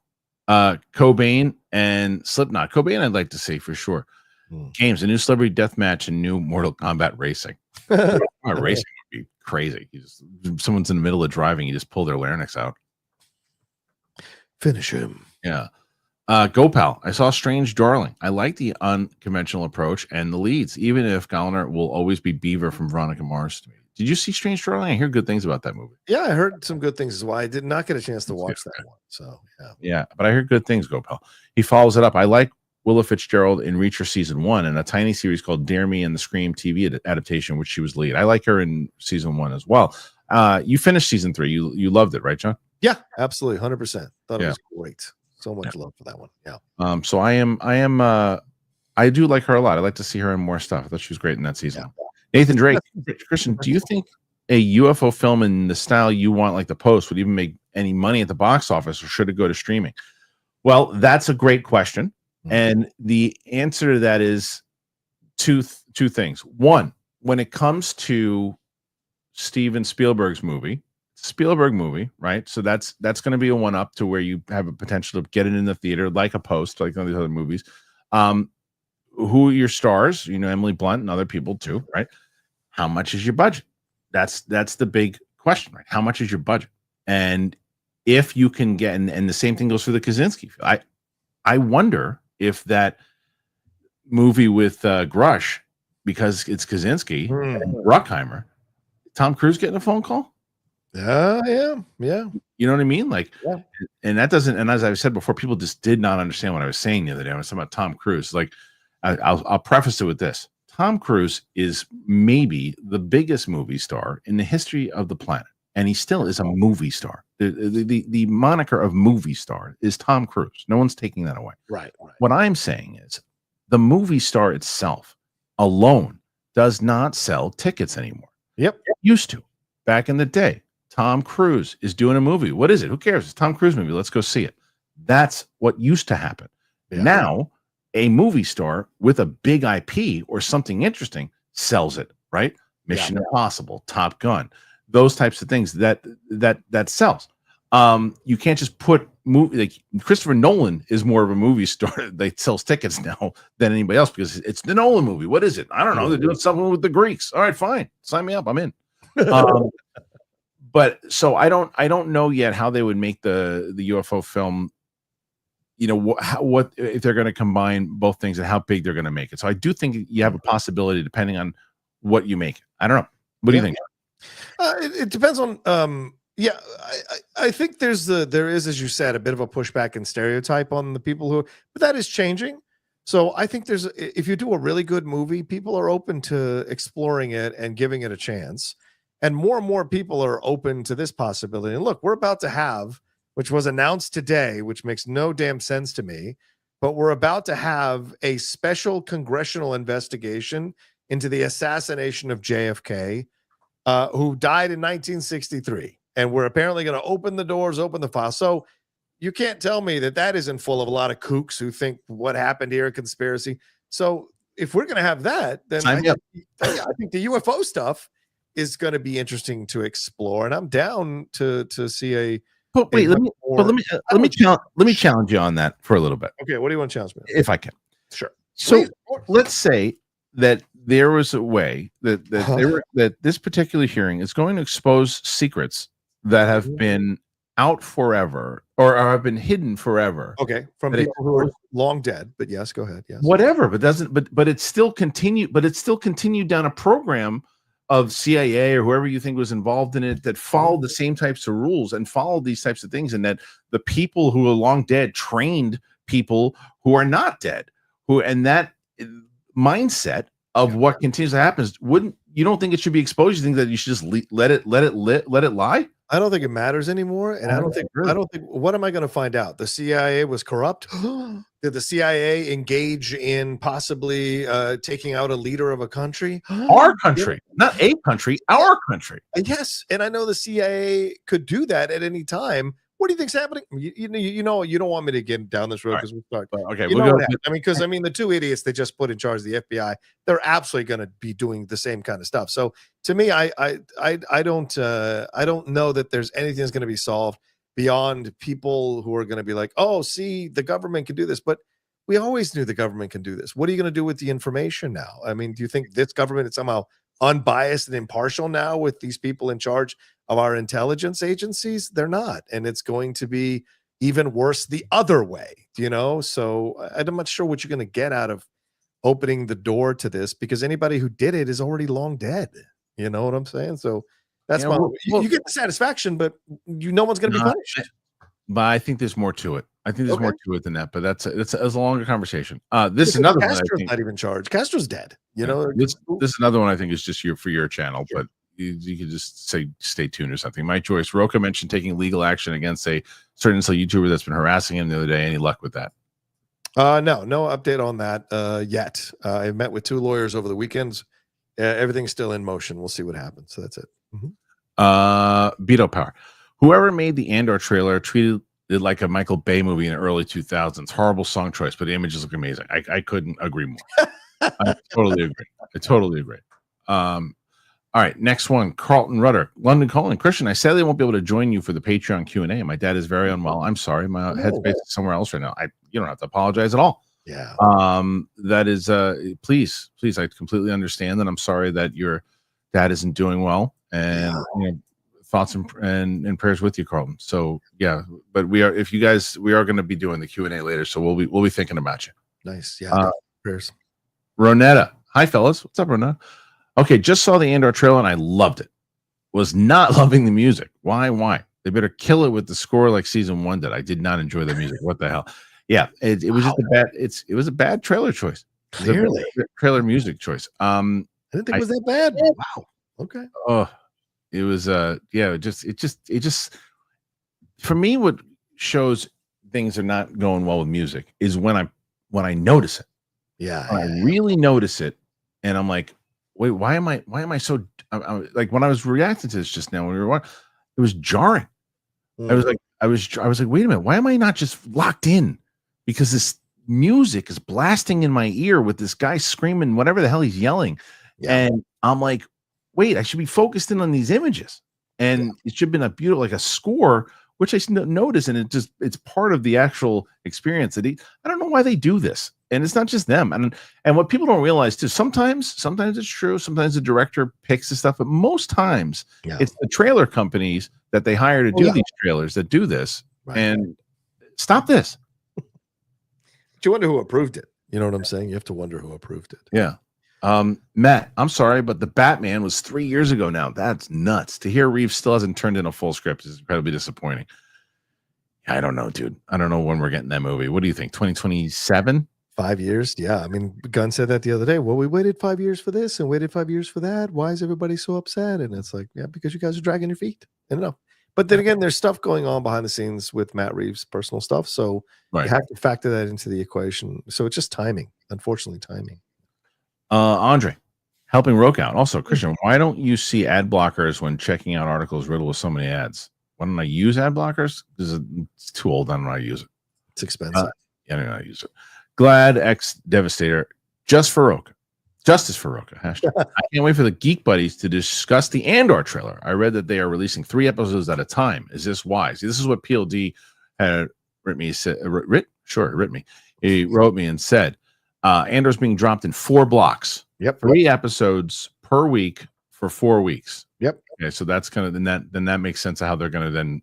We've known that for months. PLD, try bringing in a news item that's special and fresh that people don't know about. He's letting me know. Thanks for showing up. PLD. Mad at him for last week. He's like, by the way, news just in. The sun is hot. Water is wet. Yeah. Mike Joyce. I visited the Schmodown Reddit recently. People talk fondly about it. Did you ever get any weird fan mail when it was in its prime? I mean, I'm sure, but I mean, there's a lot of people who actually, were a lot of love came from Schmodown stuff. I weird, never weird, but certainly like, wow, you wrote a poem about the outlaw. Like there's things like that just they humble you in a way because you're like, wow, I would have never even. I love the rap song, the outlaw rap song. Oh yeah, that was great. I used that for years on my outlaw great. podcast. But yeah, no, they were great. And it's funny, Brandon. I spent a little bit of time this weekend watching some matches. So, do you know what's time to get back in the ring? I'm glad that Mike brought it up because I would have forgot to bring this up. Over the weekend, I got a text. Do you know that Collider wiped out like a great majority of content that we did there? It's not on that channel anymore. Yeah. So Schmodown is one of those things. You can't find any Schmodown. You can only find it on the Schmodown Archives channel, like the original, like 400,000 views that you and Dan Merle did on that first match. You can't find that match anymore, but you can find it. You can find it on the Archives channel. On the archive. But why do you guys take why do you guys take out certain audio?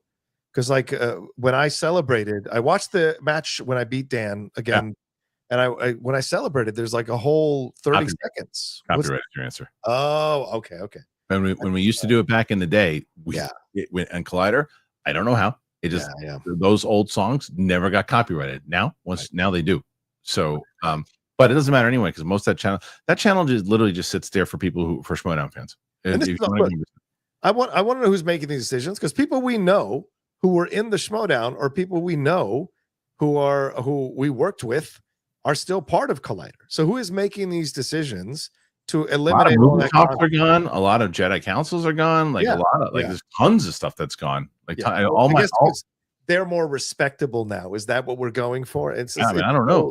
I think. Oh shoot! I think all the one-on-one with Christian Harloffs are gone too. They should have taken those out. Dude, I sat there and downloaded all my stuff a few months ago because I started seeing where they were eradicating it, especially because they changed the name of the channel to something that doesn't reflect. See if I can reach out and try to get if I can get those files. If they're not gonna, I'm just gonna upload them on my Clips channel. Then that's the case. Same here. I'm gonna start putting my interviews and be like, and just blow out Collider because it's ridiculous. Dancing Dog 60. Rocha is correct. Andy's going to get producer credit. That'll probably happen. That's what they're going to do. They're going to say, all right, take a walk, and then you're going to produce Andy Muschietti. Yeah. Al Paterson, after saving Marvel Studios 4M, Disney would be stupid to do. What is it? After saving Marvel Studios for them, Disney would be stupid to do to Ryan Reynolds what they did to Johnny Depp. Got it. Ryan never. Yeah, I mean, I agree, but it's just but the difference is this: there's no contract signed for Deadpool 4 right now. Is the thing. So like it would be one of these things where like, okay, let's just not make a new deal about it. It's not like we're going to get rid of it. We're just not going to continue to go forward. Okay, next one. Al, I already have issues with Robert Downey Jr. coming back to the MCU for the next 2 Avengers film, but as Doom, if Ryan Reynolds' Deadpool ain't in him, I won't see him. That's fair. Okay, that's your right. Yeah, that's right. If that's your character, that's your guy, and not in it, then you have every right. Al, I don't believe you. But yeah, that's your right. Day Napper. Gunn's probably waiting to establish this DCU first, but where is an Elseworlds project? What's the next? Yeah.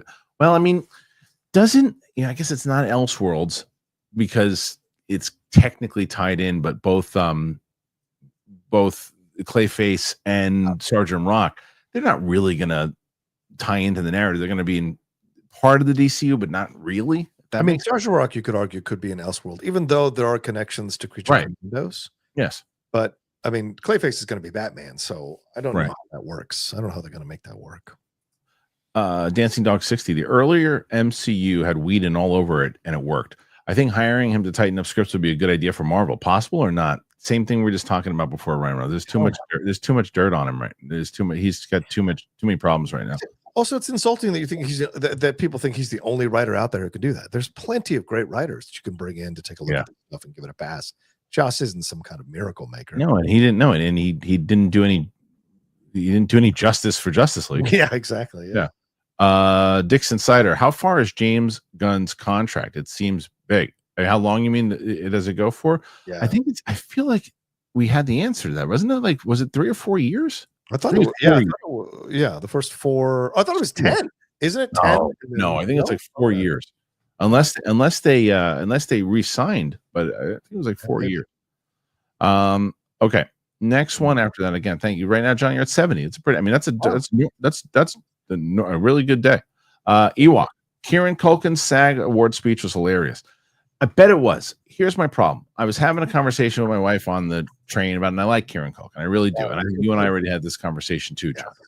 It's that he's going to win the Oscar, and I really don't think that he should. I think that it should go to Edward Norton, because I think Ed Norton did a very different performance and became a different person. Yep. Kieran Culkin was great in that movie, but he does what Kieran Culkin does. He did the sarcastic kind of stuff. He did the same thing he did in the TV show. Yeah. He didn't do anything that to me was a better performance than Ed Norton. I think Ed Norton should win for that one, but he won't. Yeah, no. I think Ed Norton or Guy Pearce did better. Guy Pearce too. Yes. Yeah.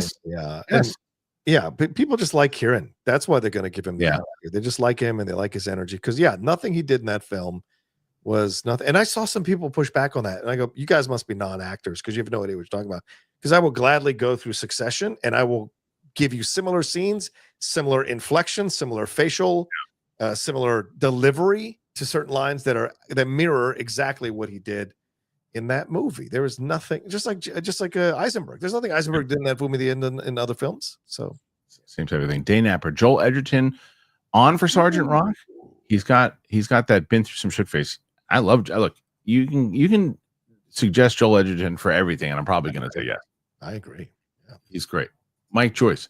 Watching her highlight reel and excellent speech at the SAG Awards made me realize I should watch more Jane Fonda movies. What's your favorite of hers? Is that a Schmodown thing? Or it ain't Paint Your Wagon, that's for sure.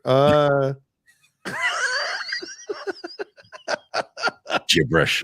I still should have gotten it. Her speech was great last night. As I think she was given like the honorary thing that they do for actors. But it was a beautiful speech, very strong speech, and typical Jane Fonda. There's a lot of Jane Fonda. Clute, Barbarella. I think they shoot horses, don't they? And then, of course, Paint Your Wagon. There's a lot of great stuff from Jane Fonda. If you had 9 to 5, I mean, watch her stuff there. She's great. She's always been a strong actress. This is going to be a fun conversation. Oh boy, Hank Pym. Who is this PLD jerk, and why does he hate Rocha? PLD is a producer on the show, and he is. He's a producer on the show. He does produce movies.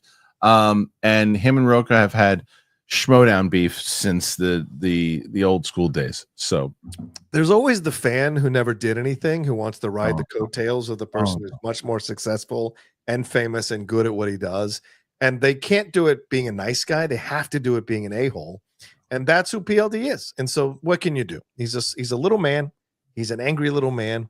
He wrote terrible questions for a wrestling back and forth with me and Aaron. And so I feel bad for him. I just feel bad for him, but I do like to ride him a little bit because he can take it. I would love to see him been ridden a few times in life. Go ahead. Yeah. What? PLD, do me a favor. This is the time that if you're ever going to throw a super chat in, you got to defend yourself. Yeah. Defend yourself. Dancing a big one. Yeah. The revolution starts now. Steve Earle in 2004. That was a song. Oh, right on. Okay. I guess so. Hank Pym. Brighter future, Margaret Qualley or Mikey Madison? Wow.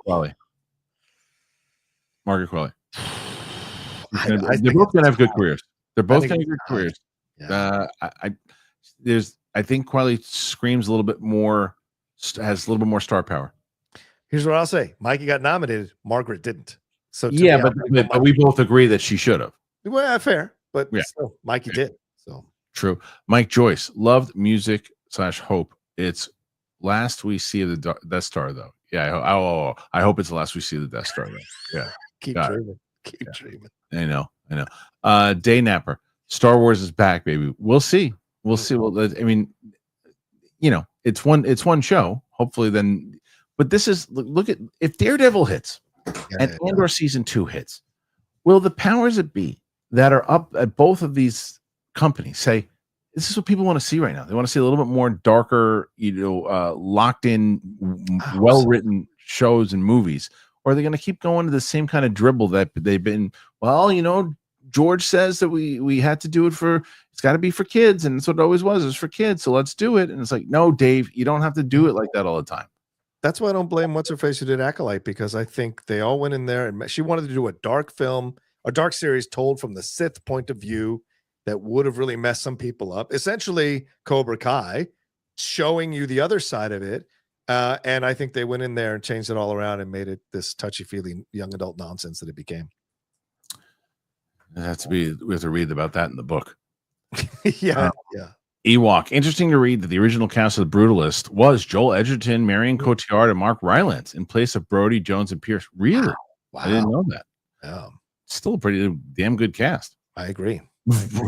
Great cast. I'd like to see both of those versions. By the way, speaking of both these versions, I guess it's because we just did the Endgame reaction, so now it's popping up on my algorithm certain things. But I never saw the deleted scene where right before the Black Widow and Clint scene when like Thanos and his thugs come. I've never seen that before. I never knew that existed.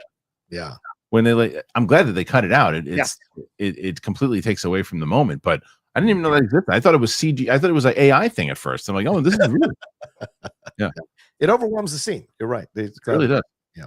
Derek says Rocha doesn't set the bar. He is the bar. There, Derek. Derek, respect. Thank you, Derek. RJ McReady. Snyder DCU source wrong on Battinson for the DCU. Well, he never said that a source told him that Pattinson was going to be the Batman. He said that his feeling, his energy, his vibe from what he is hearing was that it did make sense to him that Pattinson would not be Batman. Why would you have two Batmans? Why confuse the audience? This has always been Jeff's point of view, that it's his personal point of view that he thinks two Batmans make no sense in the DC universe. So I don't necessarily disagree with it. I think it's pretty confusing to casual audience. Shane Joel. I don't love the Andor music, but it shows this is clearly different than the other shows and how confident they are in it. Yeah. Sure, it did. I mean, like the stuff that they did in between with the critic stuff and all that, great. I love that. Like I said, I wanted to be locked into the story and the images, and I was too concerned about how much I didn't like the music. Yeah. Okay, let's see. Next one. And we are going to get to la yada yada. Did SNL have a new episode? No, I don't think so. I didn't see anything new. No, I didn't. Okay. There've been a lot of specials, right? Like there's been lots of it. Yeah. Okay. Next one here, Chicken John. 73 today. Not bad at all. Good. Roxy coming on tomorrow. Now I don't know how long Roxy's gonna be on the show tomorrow because the show's now we started at 11 a.m. PST now. That's the new time for the show. Yeah. And so we'll see. Hopefully she can be on for more than an hour, but that's okay. We're gonna find out. Maybe she can be, maybe she can't. We'll find out. Think she might have to go to another day or something, or what do you say? No, her schedule is limited. And she couldn't move it. So Matt, without spoilers, I'm glad the Cobra Kai finale stayed true to it really being Johnny's show and not Daniel's. Agreed. Yeah. Agreed. They really, I mean, especially when you see where it goes, it kind of needed to be. And there's some stuff that happens with Daniel that I was like, oh, I never thought I'd see that. And it was amazing. Yeah. So it's good. I can't wait to see it. A lot of people saying Zapka could get a nomination for an Emmy. That's kind of surprising. Homo erectus, what are your thoughts on censorship? It depends on what do you mean? Like a censorship, like how? Like it's kind of a vague question. I'm a fan of it. If I don't like what you're saying, I want to censor you. Well, it depends. I mean, it depends on what. Like if you're talking about it when it comes to if you're on Twitter, if it's your Twitter, and it's like and you're censoring people saying, hey, look, I don't like John and Mike tweeting all the damn time. I can't tell them not to. It's not me. It's like I can choose not to look at their Twitter, but it's his Twitter. It's their Twitter. They can do whatever the hell they want. So censoring that way is one thing, right? The other thing is like I always talk about like this here. Like this is our store. Here. And it's like if you come in here and you're just like arguing or being like difficult to be difficult and just being a dick to people and just trying to stir. I like positivity being here. Like if there's positivity in here, and that doesn't take away from actual, like criticism and stuff. But if you're just being a jerk to be a jerk, then if you feel censoring is, hey, it's time for you to take a time out, or maybe enough is enough. It's time for you to go away now. Then sure. I like the self-censoring. Yeah. Have you noticed there's no PLD comments for the last 5 minutes? He has censored himself. Jake S. For MCU shows, you could just have Sam react review to one of the longer recap videos on YouTube. There are some good ones. You could fill in Gap's questions. She would get the gist, so you can keep doing movies. I mean, that's not a bad idea. The ones I would do that for is probably like Hawkeye and Ms. Marvel and She-Hulk and those are probably the ones I would do the recaps for if they have those. Bruce, sorry for not always donating, bro. Don't apologize at all. I have no close friends and rarely see family, but your YouTube channel keep me going. Well, thank you, Bruce. I listen daily, and I wouldn't be here without you. Much love and thank you for everything. Thank you. That was very kind of you, Bruce, and I really appreciate it. I'm glad that you're able to be here, and I'm glad that we can bring that kind of happiness to you. And hang in there, Bruce. I've been broke many times in my life, brother. You just never know what can happen if you just keep, kind of plugging away. 100%. Yeah, you see the doors open up. So don't be down on yourself, brother. And thank you very kindly for that. JG from Space. Thoughts on the Andor season 2 release schedule? 3 episodes a week for 4 weeks. So I'll tell you why I like it. They said this at Celebration. Why is this news? I'm so confused. All right, go ahead. I'll tell you why I like it. Even if they did say it. Because this person didn't say when they said it. He's asking in general what the release schedule. I like it because last season they did 3 episode blocks of like a storyline. Yeah.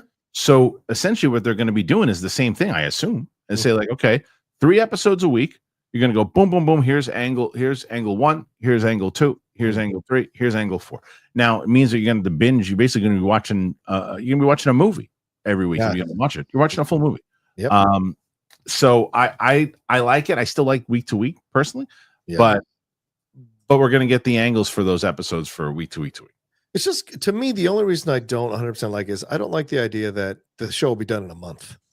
I think the show should be a pop culture zeitgeist. Right. Yeah, that's what I'm saying. Week to week, what you're saying. Yeah. And we're like figuring out what the clues are. Now everything's going to be, and by the way, every one of those weeks is 1 year, because remember, we're 4 years away from Rogue One. And Gilroy made it very clear that the second season was going to lead us right up to the beginning of Rogue One. So each of those blocks is 1 year.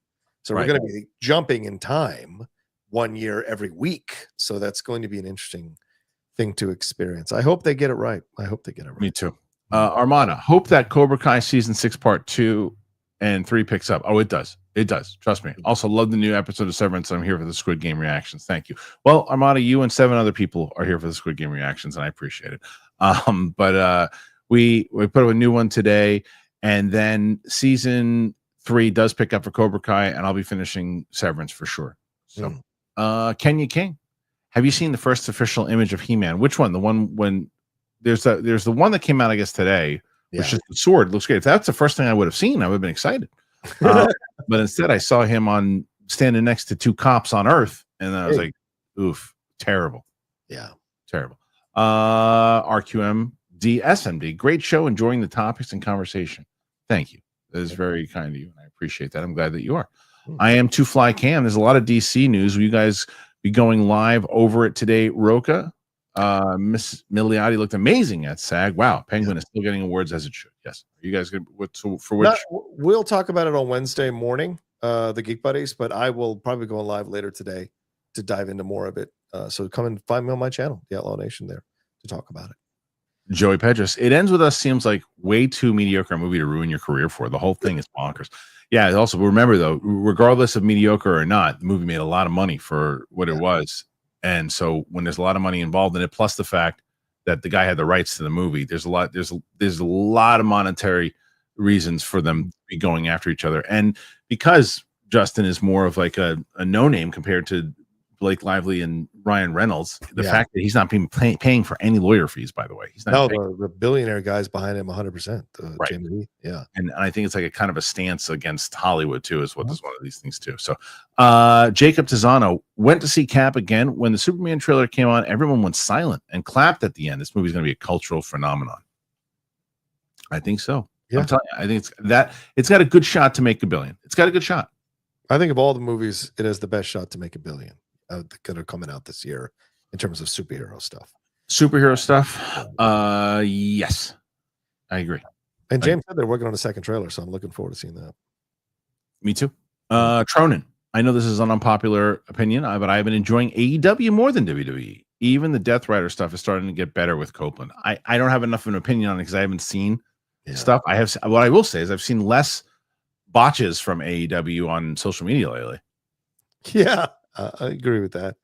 I think that Mariah May, Tony Storm stuff is just it's run its course. I don't know why they turned her crazy to attack Tony. It's just so exhausting. I didn't know which was worse, the Rock's promo or that whole sequence, because Mariah should be more of the frustrated person who can't get the belt back for months, then go crazy. I don't understand turning her crazy in 1 week.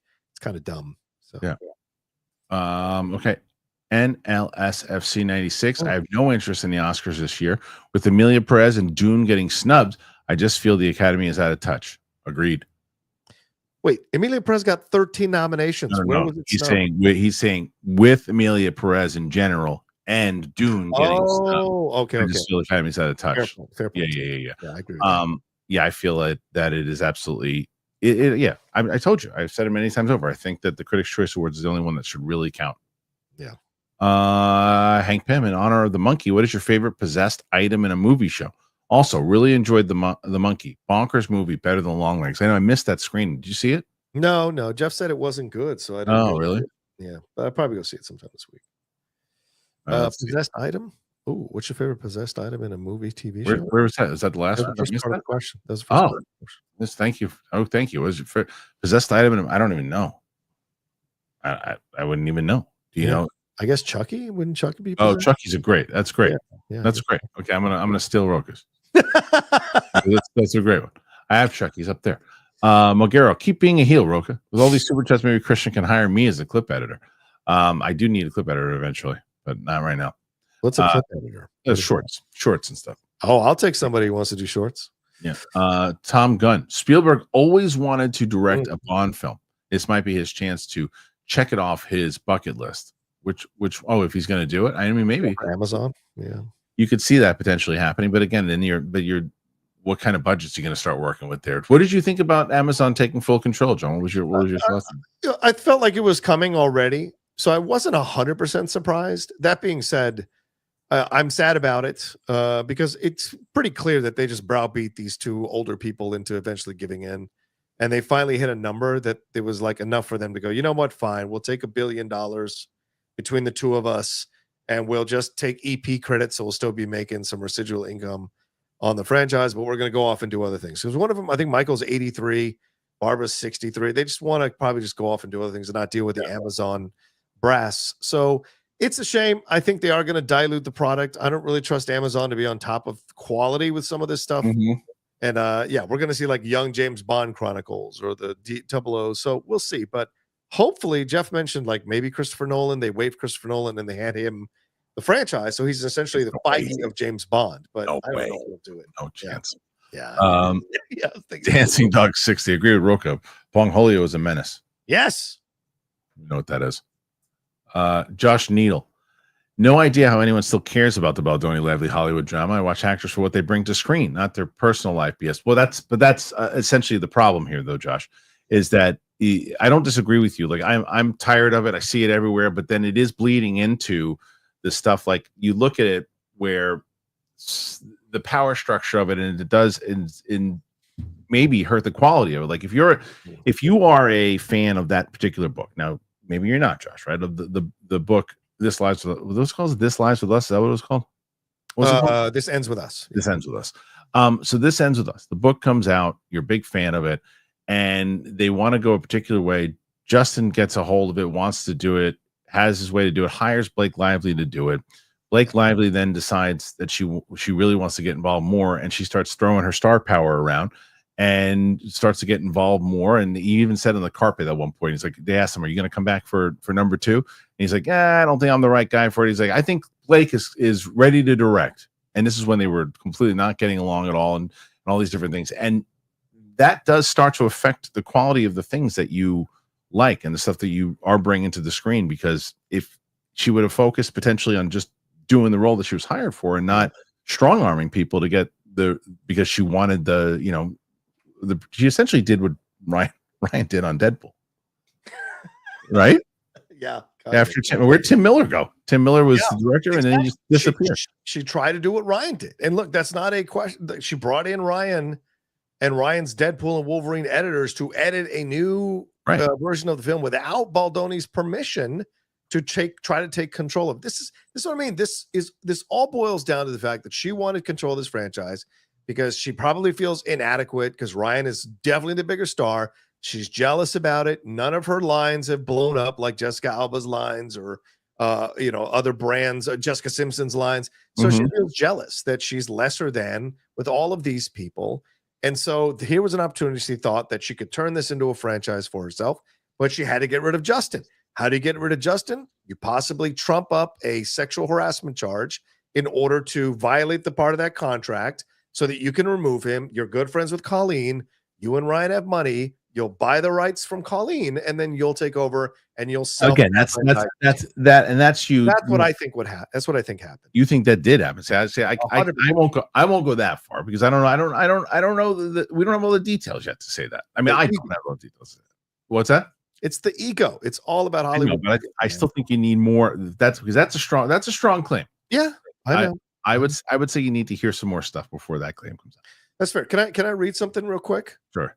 So in 2023, in Entertainment Weekly, as they were covering Star Wars Celebration in June, here's what they said. Andor Season 2 will also span several years, and Gilroy said there will be 4 time skips, each covering about a year, and that it will be broken into multi-episode blocks, with the first time jump comes between Season 1 finale and Season 2. Right, that's different. But that's different from that's different from what they're saying. There's a difference. There's a difference in how but how you're shooting it in 4 time blocks, how you're releasing it. That's what they're talking about. That's what he said.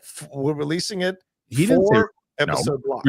Read what you just wrote back. In no word does he say we're releasing it that way. There will be 4 time skips, each covering about a year. The second season will be split into multi-episode blocks every week, with the first jump coming between Season 1 and the Season 2 finale. Right, but it doesn't necessarily say where he said it will be released there. It kind of insinuated attitude, but like it's Disney saying this is how it's being released. But yes, they did talk about how that's being shot for sure. Gopal, the way Rock curses in Fast and Furious was odd to me too. Yeah, I don't know. He likes to curse. I know it makes he doesn't. It's not natural. He doesn't need it. NLFC 96. I agree with Kristian. We need to uncover to see really what happened in the true history is in the history books. Crazy that the CIA was involved. I know. That's what I'm saying. Like that was shocking that you said that, John. Because I don't trust these people to want to find the truth. Because I don't trust them. I don't trust Anna Paulina Luna of all people. Reggie Brown. I wouldn't trust the JFK files coming from this government. Yeah, exactly. I don't trust. They're gonna redact all kinds of things to save. I will say this about Luna. Outside of everything else that you're talking about with her politics, she's a nut. When it comes to the UFO topic, right? She is handling it very well. I'm going to give her flowers on that. She is. But okay. What do you mean you disagree? You don't even know what how do you mean disagree? The clips, buddy. What did she say? What did she do at the last hearing that was better than what any other senator did? There's always an end goal here of trying to destroy trust in the government. Their angle is let's go with this thing and claim that the government has been lying to the American people. And what's the ultimate point is because they want to destroy the pillars of government, so that an autocrat can come in and take control, like he's taking control now, of all the departments of the government, because we all need our orange daddy to walk us by our hand. That's what the end goal is here, Kristian. That's why I don't buy it. And I get your point. Before he was back in power, she was still handling the subject very, very well. And he was complaining the whole time that he wanted back in power. This has been a plan for years. This is all a plan. We'll talk about it some other time. Yeah, we'll agree. John Ashford. Hi, all. Thoughts on the just announced Marvel/DC comic crossover coming again? Are they prepping for movie crossovers? Be a great deal if they were able to somehow. If you had Kevin Feige and James Gunn sit down together, and then because who's holding that back right now? Because if they were able to get, you got to come to some kind of deal, right? Because if Sony and Marvel was able to do it, imagine if you could get a freaking after about 10 years. Yes, you do like an X-Men and Batman thing. It'll never happen. But Marvel needs to come back and DC needs to establish itself, and that way they're both on equal footing, and then you do the crossovers, because you can't have one trying to help the other. That's going to look bad. Fans will be pissed. If you have them equal, crossing over, I mean, the Avengers versus the Justice League, or the X-Men versus the Justice League, that's exciting. So yeah, I would love to see it. You know, Batman or Superman crossing over with Spider-Man or something. So yeah, 100%. I think they want to do it. And Feige and Gunn, who know each other well, can make it happen if they're still in charge. It's curious. Julius Wyatt, finally watched Andor yesterday. Hope it wins Best Picture. Easily my favorite film of the year behind Dune. Can't wait for the Cinephiles Oscars, John. When are you doing that one? Saturday. We're doing our live award show Saturday at 1 p.m. on the Cinephiles YouTube channel, PT, and we will be breaking down the award show. We will be telling people, because you can vote by joining the Cinephiles Patreon. You can join for free and still get to vote, and your vote will be counted. And we do the award show there on Saturday. So it's going to be a lot of fun. Space Jesus. What's up, Space Jesus? Wanted Rock to be the one to give the Ulafalo to Solo after WrestleMania. Rock mess up Reigns' Royal Rumble chance and reveal he had been running Bloodline and is absent. Cast him out. Main event WrestleMania for Full Control. It would be great. That would have been great. Would have been great. I don't know why they didn't do something along those lines. This Cody storyline is bizarre so far. But maybe they change it on you. Maybe it gets better. I don't know. We will see. Next one. And this is from JMB. Rocha, please resurrect Enterprise incidents with Mance. What the hell is that? That isn't mine. That's Steven Scott's. I don't have anything to do with that, brother. So sorry. Nothing to do with that. Mance is supposed to come on the show soon. I talked to him the other day. PLD. Rocha is unlikely. I didn't crap in his cowboy hat. If he is the bar, it's a low one for the other co-hosts to clear. Sure. You asked for it. That's the best he's got, though. I mean, who would? I mean, I do. I know that PLD has crapped in people's hats before. He seems like the kind of high school bully that would do that. And certainly, he's a large male, so you're going to allow him. Hey, be nice. And I am the bar. Dancing Dog 60. I think Rocha rocks. Smart and insightful always. Yeah. I almost said sucks, but that's not what he wrote. Suck it, PLD. Yeah. Okay. We got some more. We are at 75, John, as we're moving to London, our first show at the new time. And let's see, where is the next one? We're almost there. Maybe that was it. Maybe it could be it. I think so. That was it. And nice. Okay. So right. So now we have just done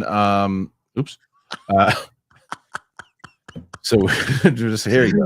I love you, Karen. PLD said, "Hey, I lost 70 pounds. 65% of it was in your hat." He wouldn't get near my hat. His butt would be shaking too much. Do me a favor. Tell them where to find you. Now you can always find me at The Rocha Says on Twitter, Instagram, TikTok, The Outlaw Nation.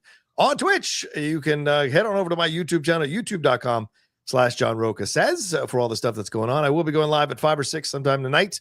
Talk about all the big stuff that happened. I want to hear from you all. PLD, come on by. Everybody, come on by. I never bar anyone unless they go too far. So come on by and drop your stuff. It'd be a lot of fun. But head on over there. And my podcast there, the Cinephiles, the Hot Mic, and the Geek Buddies, all of it happening this week as well. Thanks, Kristian. Thanks, guys. Have a great Monday. Love you. Bye. Thank you, Rocha. So thank you guys for being here today. I really appreciate that. We're on Apple Podcasts. We're on Spotify, anywhere podcasts are found. Thank you for joining us at the new time here today. We'll be back at the same time tomorrow moving forward. So really, really appreciate it. Thanks for coming in here and throwing in your likes, your questions, super chats, whatever it might be. I appreciate it. And thanks for being great people all the way around. And if you want to help us out, you can do that. You become a member today. If you want to do that, you can be you can get one of the sponsors. You can do that. But we will see you here tomorrow. I got a reaction with Sam for the first Raimi Spider-Man. So thanks for being here. Appreciate you. And we'll see you on the flip side. Bye-bye. Mustard.